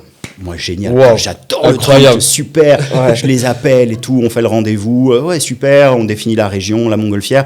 Il me dit après par contre, nous on a une petite spécificité aussi qui est importante pour nous, on est naturiste. Je sais pas pourquoi je chantais tout ça. C'était trop beau pour elle. Et j'avoue, j'ai rien contre les naturistes, mais je me suis pas senti hyper à l'aise à me retrouver seul avec 2 personnes toutes nues dans une montgolfière à leur cérémonie. Et donc là, du coup, malheureusement, j'ai eu un problème de disponibilité sur la date. J'ai honte, hein, mais c'était une date, enfin voilà, ça aurait pu être. T'avais pas encore de franchiseur envoyé? Non. Ils en avaient pour toi, super plan pour toi. Tu vas kiffer. Ok, incroyable. Non voilà, après c'était après tous les trucs les plus fous. Après c'était plus des thèmes qui sont vachement sympas sur les cérémonies laïques. On a eu les thèmes Harry Potter, on a eu des thèmes Star Wars où le marié arrive en chevalier de Jedi. Dernièrement, on a fait une cérémonie viking. Alors c'est Vince évidemment avec sa grande barbe de viking qui nous a fait la cérémonie où les gens avaient tous costumés, etc. Donc on a des thématiques qui sont super sympas. Alors c'est pas tout le temps comme ça, hein, si les cérémonies, ça reste que très minoritaire, mais mais c'est très sympa quand il y a des thématiques vraiment originales, je trouve. Dans l'année, ça fait plaisir d'avoir 1 ou 2 peut-être mariages comme ça, quoi. Ouais, clairement. Ouais. Et tu as eu l'occasion apparemment de faire des célébrités aussi en Oui. Alors on communique pas beaucoup dessus pour plusieurs raisons, soit parce qu'on n'a pas le droit, parce qu'on peut pas. On a eu, alors que ce soit en wedding planning ou en office de cérémonie, mais des célébrités, des personnes très importantes dans le monde du business, le monde des affaires, très connues, mais sur lesquelles on n'a pas le droit de communiquer. On a eu des personnes dans le monde du showbiz aussi, des médias, voilà. Et puis dans celles où j'ai eu le droit de communiquer. Mais bon, malheureusement, c'est pas elle qui a communiqué sur moi, mais c'est moi qui ai un peu communiqué sur elle. Du coup, j'ai pas bénéficié de son réseau. Mais c'était notamment Nikki Bella, enfin c'est Nikki Garcia, qui est une catcheuse hyper connue aux États-Unis. J'avoue que moi je connaissais pas, hein, mais ça a été un vrai challenge aussi ce truc-là parce que j'ai pu communiquer parce qu'il y a une émission qui a été tournée sur son mariage. C'est quelqu'un qui est vraiment hyper connu aux États-Unis. Pour la petite histoire, je me souviens, alors c'était 2022. Dans l'été, je reçois sur mon Instagram une demande de quelqu'un qui me dit « Est-ce que vous êtes disponible pour faire une cérémonie à Paris ?» D'habitude, le dimanche, je réponds pas toujours, mais là, voilà, Florence, t'es sur un mariage, j'ai un peu de temps. Je dis « Pourquoi pas, on en parle la semaine prochaine, on prend rendez-vous, on en discute. Et puis là, la personne me répond « En fait, c'est un peu urgent, est-ce qu'on pourrait se parler maintenant, en visio ?» Je dis « Ok. » Je me coiffe un peu, je me mets devant ma caméra, et puis là, j'ai 2 personnes devant moi qui me disent bah oui, je fais partie de la société de production machin aux États-Unis, tout ça en anglais évidemment, et en fait donc il s'agit de Nikki Bella, donc c'est une catcheuse américaine. Elle est connue parce que en tant que célébrité, alors elle faisait partie des Bella Twins, donc de femmes catcheuses. C'est l'ex d'ailleurs de John Cena. Moi je connaissais que John Cena dans le catch, tu vois, donc là je situe, donc elle est plus avec John Cena, et en fait elle a fait partie de Danse avec les stars en tant que célébrité. Et donc elle est tombée amoureuse de son prof de danse qui aussi est connu, donc Artem. Et donc ils ont décidé de se marier à Paris, sauf qu'en fait ils se sont donné le challenge de faire le mariage en 4 semaines. L'organisation en partant de rien, et la cérémonie, moi j'ai dû la faire en moins d'1 semaine, c'est-à-dire qu'ils m'ont appelé, ils m'ont dit en fait là on était dimanche, il se marie vendredi, et le seul créneau que vous avez pour les rencontrer c'était mercredi dans leur hôtel Place Vendôme. Incroyable. Ok, donc j'hésite quand même un peu, quoi, parce que je me dis, d'habitude je fais pas des trucs fous comme ça, mais je réfléchis, je discute quand même, je valide que ce soit un vrai mariage aussi, que ce soit pas fake, donc je challenge aussi un peu les personnes. Je suis très sur la réserve au départ. Puis je vois que ça tient la route, etc. En même temps, je regarde qui elle est, etc. Je vois qu'elle a 10 millions de followers sur Insta. Je me dis, ouais, peut-être un peu connue. Mais bon, je me dis, allez, ok, c'est bon, on avance comme ça. Eux, ils me valident aussi. On organise le rendez-vous dans leur hôtel. Je tombe sur un couple hyper sympa, vraiment. Je pensais qu'ils allaient me prendre de haut, etc. Alors par contre, oui, c'était filmé, donc c'était quand même un peu triple pression pour moi. Hein. D'abord, la rencontre, elle a été filmée. Ouais. D'abord parce que j'avais très peu de temps pour le faire. 2, parce que c'était tout en anglais avec une pression médiatique, etc. Et 3, parce que c'était une célébrité aussi. Enfin voilà. Enfin c'était, il y avait des conditions quand même un peu anxiogènes, mais j'aime bien les challenges et les défis. Et donc, le rendez-vous se passe super bien et tout ça. Et donc on valide, je fais la cérémonie, je l'écris super vite, je me renseigne sur Wikipédia pour la connaître parce que finalement elle me donne du complément d'information parce qu'elle me livre pas tant d'éléments perso quand je fais mon rendez-vous de questionnement, pas aussi poussé que ce que j'aurais pu faire avec si j'avais eu un peu plus de temps. Mais il y a tellement de matière que j'écris la cérémonie, etc. Et donc je me retrouve place Vendôme à l'hôtel d'Évreux, enfin c'est le lieu de Potel et Chabot, un lieu magnifique. Au milieu de catcheurs et de danseurs professionnels hyper connus. La cérémonie se passe super bien, le couple adorable. Il y a un petit souci avec des alliances perdues, etc. à un moment, mais bon, je vais pas trop m'attarder sur le truc.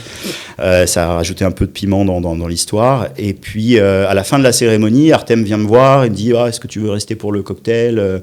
Je dis avec plaisir, hyper sympa, hyper chaleureux. Je pensais qu'il y aurait des personnes qui me prendrait peut-être un peu de haut, etc. Et en fait, mais vraiment, j'ai senti une vraie sincérité, une vraie gentillesse.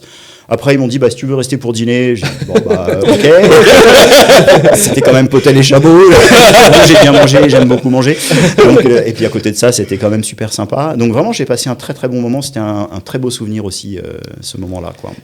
Est-ce que tu penses que ça t'a servi dans ta vie, dans ta vie d'entrepreneur, de faire des mariages justement de personnes connues? Est-ce que quand tu fais le mariage d'une personne connue, ça t'a permis de faire une autre personne qui est invitée à ce mariage ou pas pour l'instant. Là, quelque part, et comme je disais, en fait, elle n'a pas communiqué sur moi, sur son mariage. Il y a eu une grosse médiatisation aux États-Unis. Ils ont même tourné 4 épisodes qui ont été diffusés, etc. aux États-Unis. Mais du coup, ça ne m'est pas forcément... Enfin, si, sur certains trucs, je vous le dirai après. Mais moi, ça ne m'a pas spécialement aidé. Après, moi, j'ai pu en parler un peu, mais voilà. Là où c'était marrant, c'est que j'ai reçu par courrier physique des vraies lettres de fans. Alors, pas fans de moi, mais fans de Nikki Bella. Mais du coup, donc, je me souviens d'une lettre sans doute une jeune américaine où elle avait imprimé des photos de moi avec Nikki Bella en me demandant si je pouvais lui dédicacer, etc. Et c'était super touchant. En plus, elle m'avait remis une enveloppe pour le retour avec le timbre américain, donc qui marche pas, tu vois. Mais comme j'avais envie d'être sympa et puis j'en ai pas reçu non plus 10 000, j'ai eu plaisir à lui renvoyer la lettre avec le truc. Donc ça, c'était plus pour la joke. Mais après, non, je pense pas que ça m'ait rapporté d'autres demandes par la suite. Tu sais, tout à l'heure, tu disais en off qu'il y a eu parfois où tu as pu ressentir un peu ce syndrome de l'imposteur. Quand il y a eu ce moment de stress, là, quand tu as eu la demande pour cette célébrité, est-ce que c'est justement un moment où tu l'as ressenti, justement? Grave. Oui, d'accord. Non, mais après, je dis, j'ai aussi ce goût du challenge qui me... Et en vrai, je savais que je pouvais le faire. Ça faisait quand même 15 ans que je faisais les cérémonies. J'ai l'habitude de faire les cérémonies en anglais. Là, j'avais quand même checké le truc parce que je suis très méfiant quand il y a une émission de télé. Je suis très... Voilà. C'était pas la première fois que tu avais eu ça avec une C'est la première fois. Enfin, j'avais déjà été contacté plusieurs fois pour faire quand il y avait des émissions de télé et généralement, je disais non. Puis on a eu des expériences aussi pas super parce qu'en fait, quand c'est filmé, on n'a juste pas le même objectif. C'est-à-dire que quand c'est pour une émission, souvent, l'objectif de l'émission, c'est de faire de l'audimat. Oui. Alors que nous, l'objectif, c'est de toucher les gens et de faire que ça se passe bien, quoi. Donc on diverge là-dessus. Donc, je suis très méfiant. Et là, c'est pour ça que j'avais été très, très méfiant, en fait, sur cette émission. Et quand j'ai vu que c'était sérieux, que c'était un vrai mariage, qu'ils voulaient vraiment être mariés, et que c'était pas juste faire un truc pour faire de la com, ça m'a fait plaisir de le faire, quoi. Potentiellement bénéficier de sa notoriété, c'était peut-être quelque chose à voir en amont, peut-être avec l'émission de télé. Est-ce que ce serait un truc qui sera à refaire? Oui, t'as raison. J'aurais dû sans doute réfléchir à ça avant. Je veux pas remuer un couteau. Non, mais t'as raison, c'est peut-être quelque chose qu'on aurait pu négocier avant. J'ai peut-être pas pensé à ça et tout s'est fait tellement vite c'est ça aussi. Que j'avoue que j'ai pas calculé plus que ça, quoi. On voulait également savoir, tu sais, donc là aujourd'hui cérémonie de rêve, c'est combien d'officiants du coup la flotte exacte? Aujourd'hui c'est 10. Ils sont 10, vous êtes 10 au total là du coup. Et ça devrait doubler bientôt. Ouais. D'accord, ok. Quand tu dis bientôt, c'est d'ici combien de temps du coup? D'ici quelques mois. D'ici quelques mois, vous serez du coup une vingtaine du coup pour rester du coup à l'échelle nationale, européenne du coup Nationale. Après, plutôt dans la francophonie, même si les officiants idéalement parlent tous au moins l'anglais. Ok, d'accord. Mais en tout cas, en termes de zone de cérémonie, la France, il y a déjà pas mal de quoi faire. Après, on se déplace à l'étranger. Okay. Mais voilà, on a des frais de déplacement, c'est tout, mais on le fait déjà.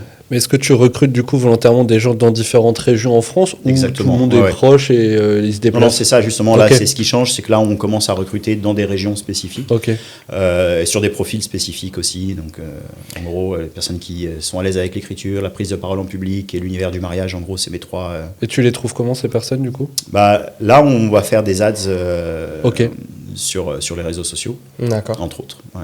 Ok.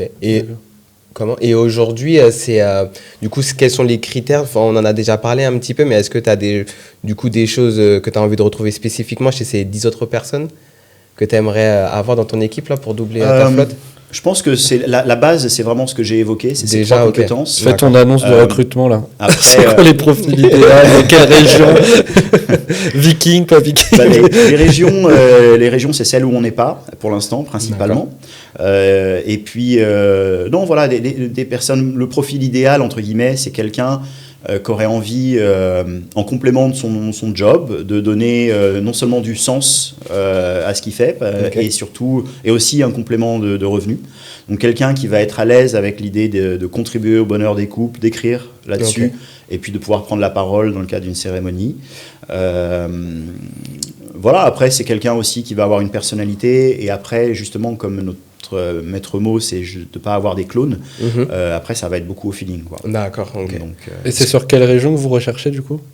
J'aimerais beaucoup la région lyonnaise, par exemple. J'ai la région de Bordeaux, la région de Nantes, le nord de la France aussi. Enfin, j'ai plusieurs endroits où... Parce que c'est des endroits où on va déjà, en fait. On a déjà des demandes. Aujourd'hui, on a des frais de déplacement, tout ça. Pour être plus compétitif, du coup, sur ces régions-là, du coup, ça serait l'idéal. Oui. Ok, d'accord. Ok, d'accord. Parce qu'aujourd'hui, tu dirais que c'est quoi qui fait la différence entre un officiant peut-être indépendant et un officiant de cérémonie de rêve? Ça serait quoi la différence entre les deux? Le talent. Quelle question. En plus, on a tellement d'officiants qui sont super, et pour le coup, je respecte vachement les officiants. Moi, je fais partie aussi de la SOCEM, et pendant donc la SOCEM qui fédère les métiers de wedding planner, wedding designer, wedding celebrant. Je suis adhérent depuis le début à la SOCEM, et j'ai été le responsable de la branche Wedding Celebrant jusqu'à l'an dernier. Donc je connais beaucoup les autres officiants, alors principalement ceux qui sont membres de la SOCEM, mais pas que, et je respecte beaucoup mes confrères, consoeurs et collègues. Donc ils ont beaucoup de talent, c'est pas du tout ça, c'est vraiment pour la joke. Par contre, je dirais que les profils, c'est que... justement, les personnes qui rejoignent mon équipe sont souvent en complément d'activité, font un autre job à côté, mais vont pouvoir bénéficier du système de franchise et pour pouvoir donc forcément, c'est les personnes qui sont peut-être moins disponibles en semaine que seraient des officiants qui feraient ça à plein temps ou voilà. Après, on a aussi quand même un vrai savoir-faire en interne qu'on apprend et qu'on transmet sur comment on crée des cérémonies, comment on génère de l'émotion. Donc on a bien sûr des trames et des choses comme ça, mais on va vraiment tout personnaliser derrière. Super. Donc en interne, on anime des ateliers d'écriture, on a des coachs en écriture en interne. On fait des ateliers aussi de prise de parole en public. On apprend aussi pour utiliser tous les petits leviers qui font que la cérémonie va plaire, donc l'humour, justement l'émotion, comment créer de l'émotion, etc. Donc tout ça, c'est des choses, c'est un partage d'expérience. Et comme on est... parce qu'évidemment, par exemple, il y a d'autres réseaux où on peut partager des choses. À la SOCEM, on partage des choses entre officiants. Mais là, c'est encore plus profond parce que c'est vraiment interne, quoi. On partage les mêmes outils, les mêmes trames, on en discute toutes les semaines ensemble. Voilà, quand quelqu'un a une galère, on s'aide. Si jamais il y en a un qui pourrait... Alors, heureusement, c'est jamais arrivé, mais ça fait partie des atouts aussi. Si quelqu'un a un empêchement, vraiment un grave problème le jour J, nous, les cérémonies de tous les officiants, ils sont sur des drives. Au pire, on peut envoyer un autre officiant qui va récupérer son travail et s'en sortir pas trop mal. Ok, je vois. Excusez-moi, je vais juste faire une petite pause. Il faut trop que j'aille aux toilettes. Et tu filmes ça, j'espère. Tu pourras le mettre dans le bêtisier. C'est moi qui m'occupe du montage. L'avantage d'être aussi une équipe comme ça, qui travaille ensemble avec des outils communs, etc., c'est que voilà, on est très proches. Et si jamais il y avait, parce que ça fait partie des vrais risques qui peuvent arriver, c'est-à-dire si quelqu'un a un accident, quelque chose de grave qui l'empêche d'assurer sa prestation le jour J. Parfois, les mariés nous posent la question, qu'est-ce qui se passe ? Oui. comme on est une équipe, que toutes les cérémonies sont sur des drives en interne, partagés, etc., on a possibilité de réagir assez rapidement et d'envoyer quelqu'un qui assez rapidement pourra, évidemment, sans doute pas faire aussi bien que tout ce qu'il a fait, mais faire quelque chose de très bien et sauver la journée, quoi. Mieux vaut avoir quelqu'un que personne, du coup, sur la journée de mariage. Et en plus, quelqu'un qui connaît l'officiant du départ, qui a accès directement à sa cérémonie, qui très rapidement peut se l'approprier, qui est plus ou moins formé, du coup, comme lui en soi. Voilà, qui a été formé, on partage les mêmes process, etc. Donc, ça me fait penser à ce que je te racontais la dernière fois, mon photographe pour mon mariage, qui a eu un gros accident de moto quelques jours, le vendredi du mariage. Et du coup, on s'est retrouvé sans photographe. Et on a cherché partout. Et heureusement, on a trouvé. Mais si on avait été sur un cas franchise, ça aurait été plus simple. C'est compliqué, c'est super compliqué. Nous, un jour, on a dû laisser notre photographe sur le bord de la route parce que les mariés ont eu un accident de voiture avec la voiture de la belle voiture de collection, etc. Sur la route pour aller sur le lieu de la cérémonie. Wow. Et en fait, par chance, les témoins étaient derrière, mais ils étaient 3. En fait, il restait 2 places. Du coup, ils ont pu prendre les mariés pour aller sur le lieu de réception. Mais le photographe qui était avec eux, ils l'ont laissé sur le bord de la route. Donc, du coup, nous, on a envoyé quelqu'un de notre équipe pour aller le récupérer, pour qu'il puisse revenir à temps, aller prendre des photos, etc. Donc, c'est là où tu dis, c'est bien quand même d'avoir une équipe, des gens qui sont là, qui peuvent réagir vite quand tu as ce genre d'imprévu, quoi. Là, par rapport à votre organisation, du coup, avec ta femme, est-ce que là, vous êtes vraiment dissociés? Toi, c'est vraiment cérémonie à 100% et elle, wedding planner? Ou est-ce que tu fais encore un peu d'organisation de mariage et comment ça se passe, votre répartition? Moi, aujourd'hui, je fais quasiment plus d'organisation de mariage. Je suis plus en support et aussi soutien de l'équipe quand il y a des problématiques autour de ça. Après, comme mon expertise, elle est aussi sur le destination wedding, je peux aider sur dès qu'il y a des cas, des étrangers qui se marient en France ou des Français qui vont à l'étranger, etc. Mais aujourd'hui, moi, je suis que dans officiant de cérémonie et dans l'accompagnement du coup des franchisés, des officiants, quoi. D'accord. Et ta femme, du coup, elle a la même formule avec les wedding planners, du coup. Voilà, sauf que elle fait plus beaucoup d'organisation de mariage. Ok, elle s'occupe vraiment de la franchise. Elle s'occupe surtout de la team, de l'équipe, etc. Et jusqu'à présent, elle était aussi beaucoup prise par la gestion du moulin de Dampierre, qui là s'est arrêté, donc là elle a un peu plus de temps. Voilà. Okay. D'accord. Il y a combien de franchisés sur la partie wedding planner? 6. Ok. Et pour savoir, parce que tout à l'heure, je suis assez curieux par rapport au fait que tu aies dit qu'en tant qu'officiant, on ne pouvait pas forcément... Enfin, c'était difficile d'en vivre. C'était plus en termes de complément d'activité.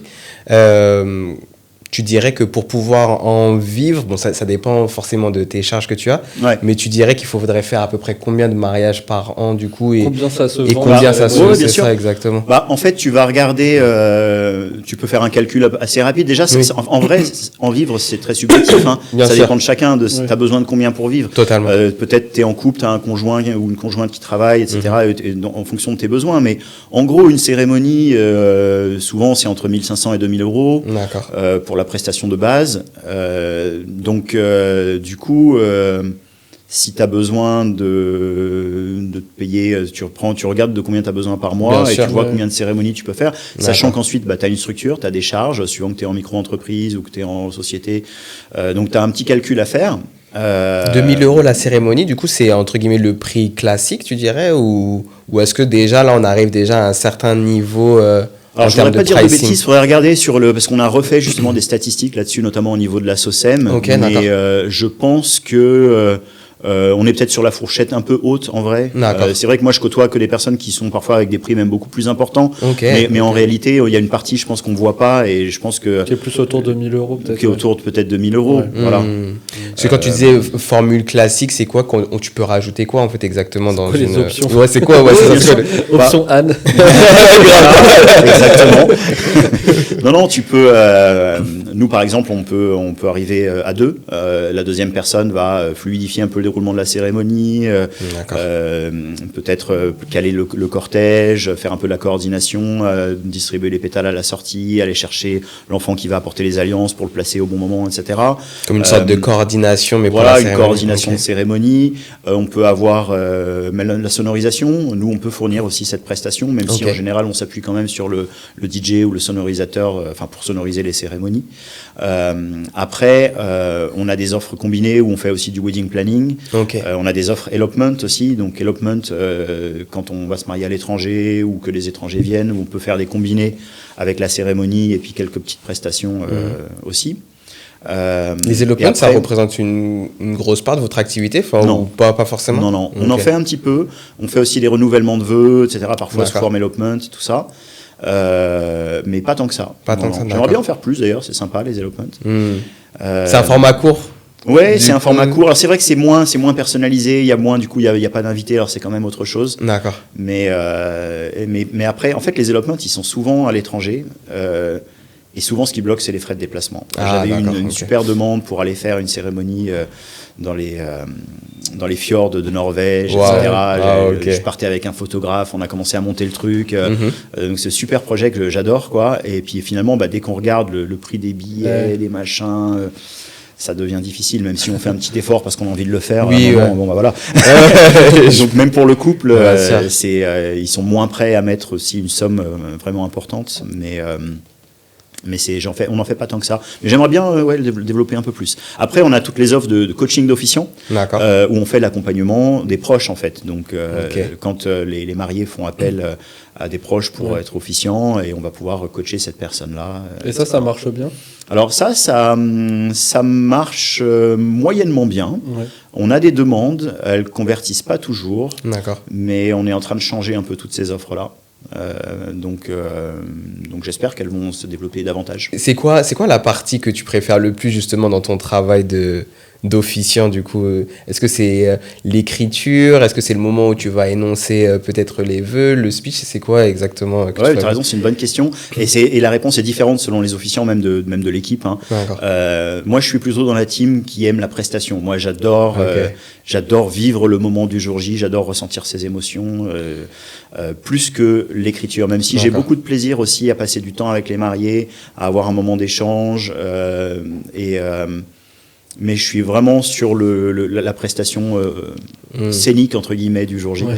Et alors que dans la team, on a des personnes qui sont plus dans la plume et sur tout le travail qui est fait en amont. On a même dans l'équipe quelqu'un qui est une officiante qui n'officie pas. En fait, c'est pas du coup une officiante, c'est quelqu'un qui va écrire et faire donc c'est une coach en écriture. On en a même plusieurs, mais donc certaines officient, mais il y en a une qui est spécialisée vraiment là-dessus, sur les coachings d'officiants, les coachings d'écriture.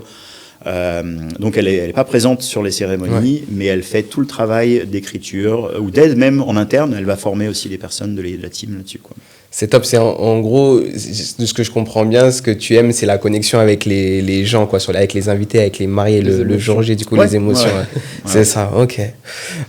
Aujourd'hui, du coup, tu dirais que, donc, en termes d'objectifs, donc déjà de doubler la flotte, de pouvoir former davantage sur la partie entrepreneuriale, est-ce qu'il y a d'autres objectifs peut-être pour l'agence Flovino, du coup ?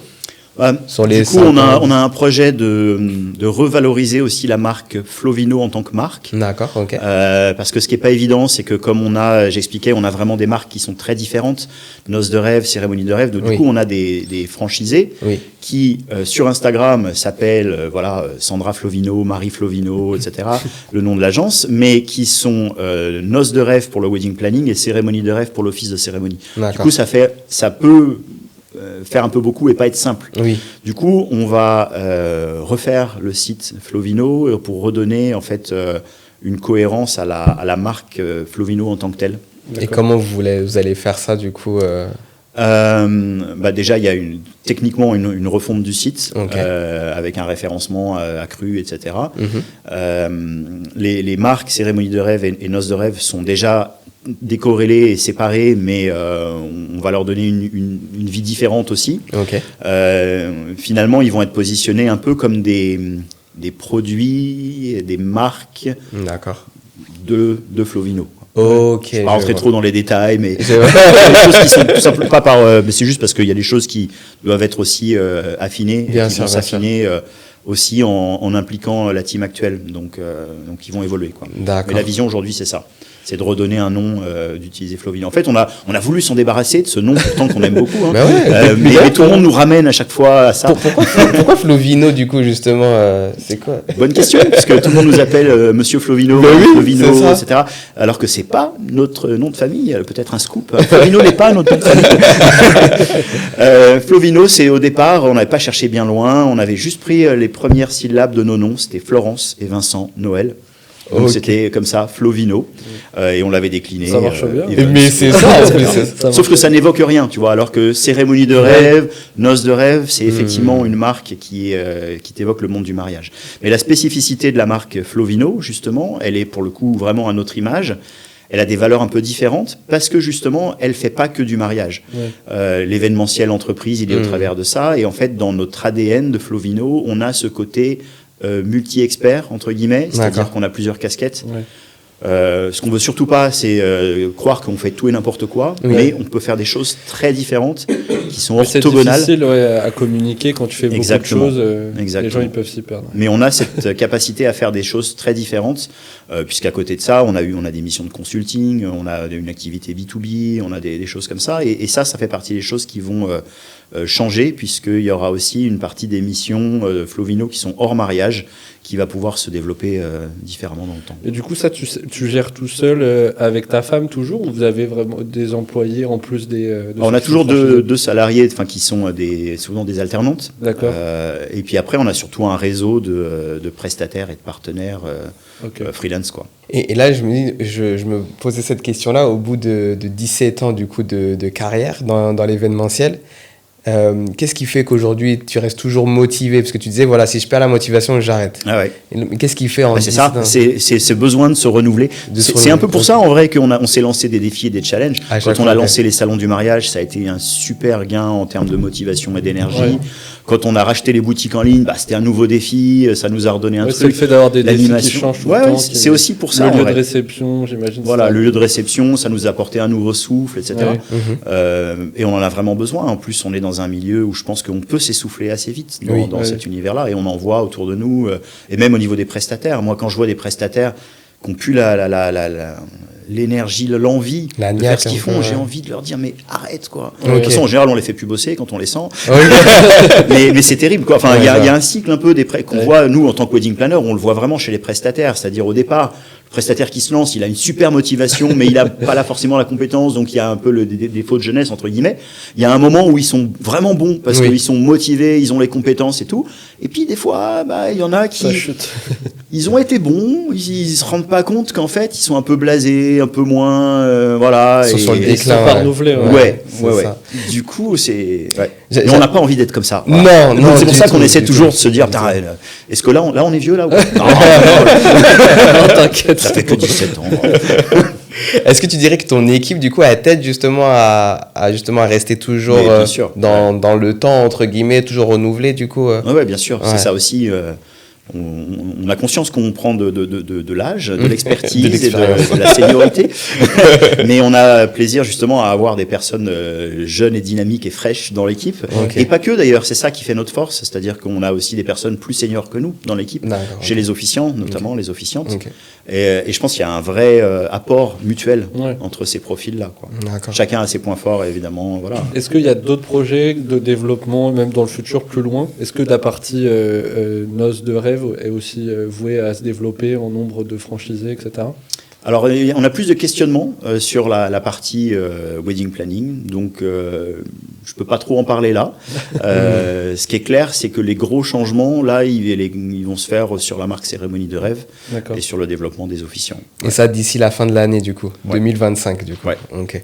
Faut mentionner parce qu'on sait jamais quand est-ce que va sortir cet épisode. C'est ça. D'ailleurs, tu mets la pression parce que si ça se passe pas comme prévu, ce qui sera sans doute le cas, mais peut-être dans le bon sens. Ouais. On te le souhaite, on vous le souhaite. Et là, du coup, tu nous avais partagé également que ça a été une année assez touchy, du coup, le fait que vous avez arrêté avec le domaine d'Ampierre.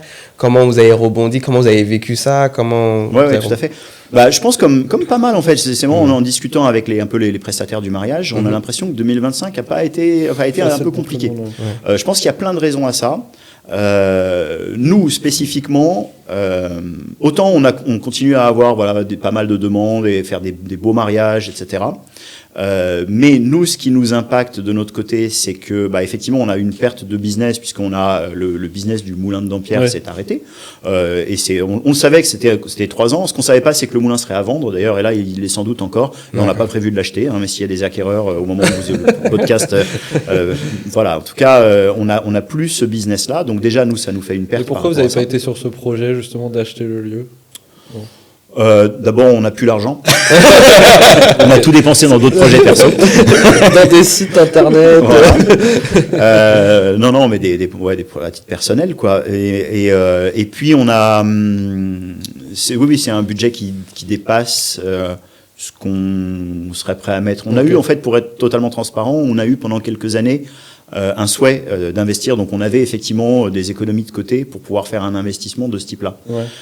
Et finalement, on a eu l'opportunité de tester ça sans forcément acheter les murs, mais en gérant vraiment le business. Et on a conclu que on était content de l'avoir fait, mais qu'on avait fait le tour. D'accord. On va pas prolonger l'expérience, quoi, en fait, du coup. Ouais. D'accord, ok. C'est bien d'avoir ce retour-là. D'avoir eu l'occasion. Ça reste une expérience parmi d'autres. Je pense que c'est super intéressant d'avoir un lieu de réception. Et je pense que, mais après, il y a aussi souvent des enjeux. Il y a des enjeux. Voilà, il y a un budget important à allouer à l'entretien, au maintien des murs, etc. Voilà. Donc, mais tu disais, du coup, ça fait une énorme perte d'activité, mais de chiffre d'affaires aussi, j'imagine. Oui, Comment voilà. vous avez pu vous adapter à ça? C'est ça justement. Donc du coup, c'est compliqué. Surtout qu'il y a toujours un petit report de charges en fait, comme on payait des charges importantes. En décalé, donc c'est là où c'est toujours un peu compliqué. Du coup, il faut absorber ces coûts-là, et c'est pour ça aussi que, entre autres, que le renouveau de l'équipe et les nouveaux programmes qui sont en train d'être lancés vont apporter aussi un flux financier qui va être bon pour l'entreprise, quoi. Et Vincent, tu sais, dans tous ces hauts et bas de ton parcours, est-ce qu'il y a eu des moments où tu t'es dit, vas-y, j'en ai marre, j'ai envie d'arrêter là, j'ai envie de passer à autre chose? Il y a eu des moments comme ça? Oui, bien sûr. C'est vrai. Parce qu'on a toujours eu des cas, des moments où on s'est dit, ça va être compliqué. Et puis on a toujours su rebondir. C'est pour ça que finalement, je suis pas inquiet parce que je sais qu'on va trouver autre chose et que je vis pas, même s'il y a toujours une partie où tu vis des trucs comme un échec, une difficulté, mais je vois aussi la vertu de ça, c'est-à-dire que quand tu es dans la difficulté, tu te surpasses, quoi. Tu vas chercher des trucs que tu n'as pas l'habitude de chercher, tu vas te donner, et j'aime bien cette dynamique de quelque chose de nouveau, de quelque chose qui se renouvelle, qui se relance, etc. Mais on a eu des moments difficiles. Le Covid, ça a quand même été super dur. D'accord. Le Covid, c'était, tout s'est arrêté. On dit, on fait quoi? Alors en plus de ça, moi, j'ai aussi moi-même donc eu plusieurs choses en parallèle, puisque comme je vous disais, j'ai toujours donné en parallèle j'ai fait des missions de consulting pour accompagner sur des lancements de produits en B2B, pour faire de l'accompagnement en l'entrepreneuriat. Je donne des cours aussi d'entrepreneuriat. J'ai toujours fait ça en parallèle. Et là, quand le Covid est arrivé, non seulement toute l'activité événementielle à côté, et puis à côté de ça, moi, par exemple, j'étais en mission pour le groupe Accor, hôtellerie. Hôtellerie affectée par le Covid, etc. Donc au moment du Covid, boum, tout s'est arrêté. Donc ça a été super difficile. Après, la chance qu'on a eue dans notre malchance, c'est que 2019 était une très, très bonne année pour nous. On était à 238 000 euros de chiffre d'affaires et c'était quasiment de la marge brute sur ce montant-là. Et du coup, on a pu bénéficier des aides. Moi, je dis merci aux aides. Si on n'avait pas eu les aides de l'État, on ne serait plus là, je pense. Et comme elles sont calculées sur... nous, on déclare tout, on est hyper honnête, on ne fait pas de blagues et tout. Donc, et ça nous a enfin été reconnu et utile pour nous parce qu'on a eu des aides qui nous ont vraiment permis de passer ce moment difficile du Covid.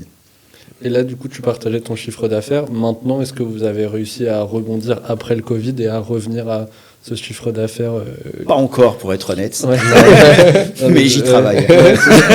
C'était une sacrée belle année, en tout cas 2019. On peut passer du coup à la dernière partie de l'interview.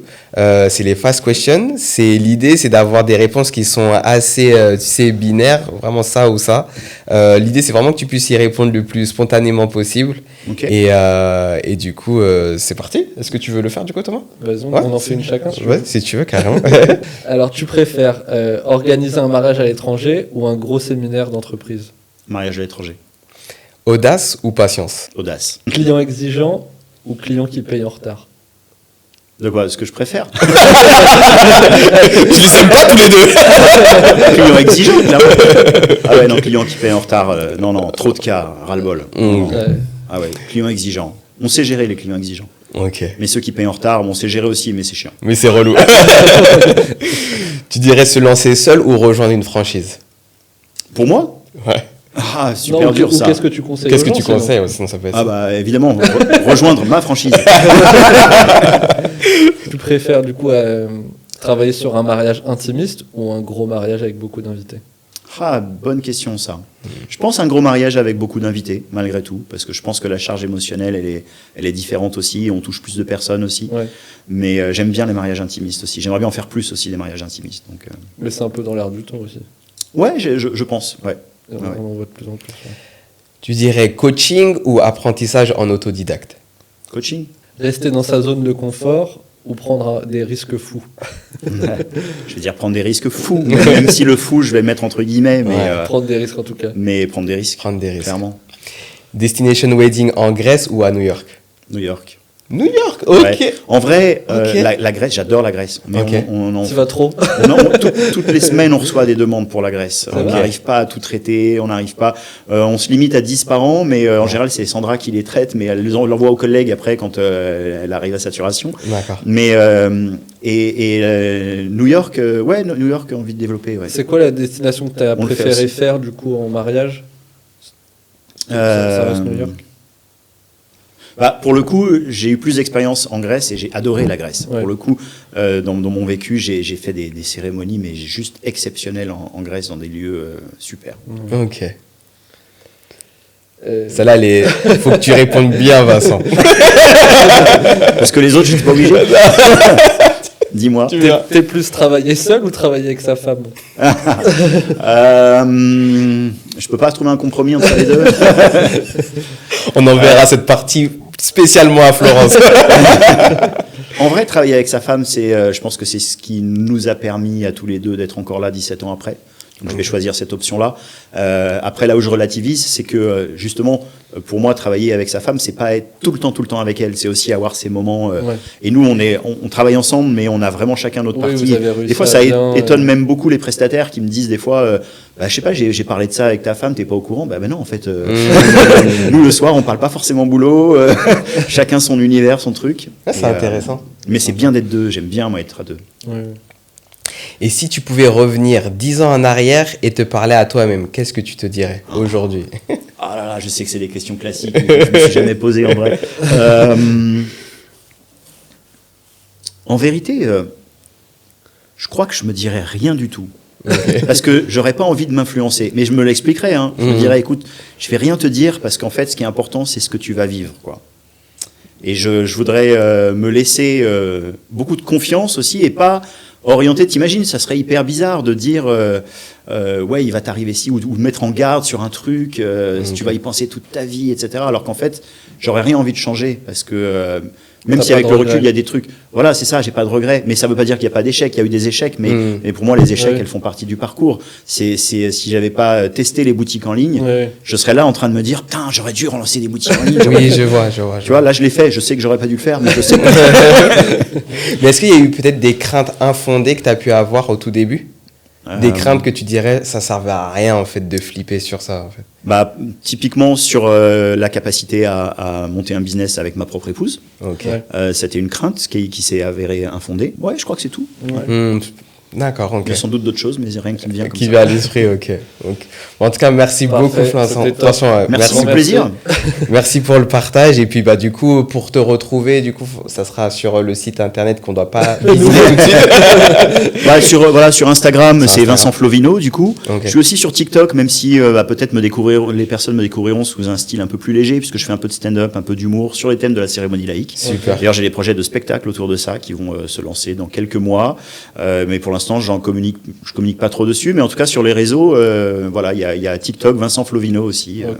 Ok, on mettra tout ça en description. Merci beaucoup en tout cas. Merci beaucoup, Vincent. Merci à vous. Super, génial.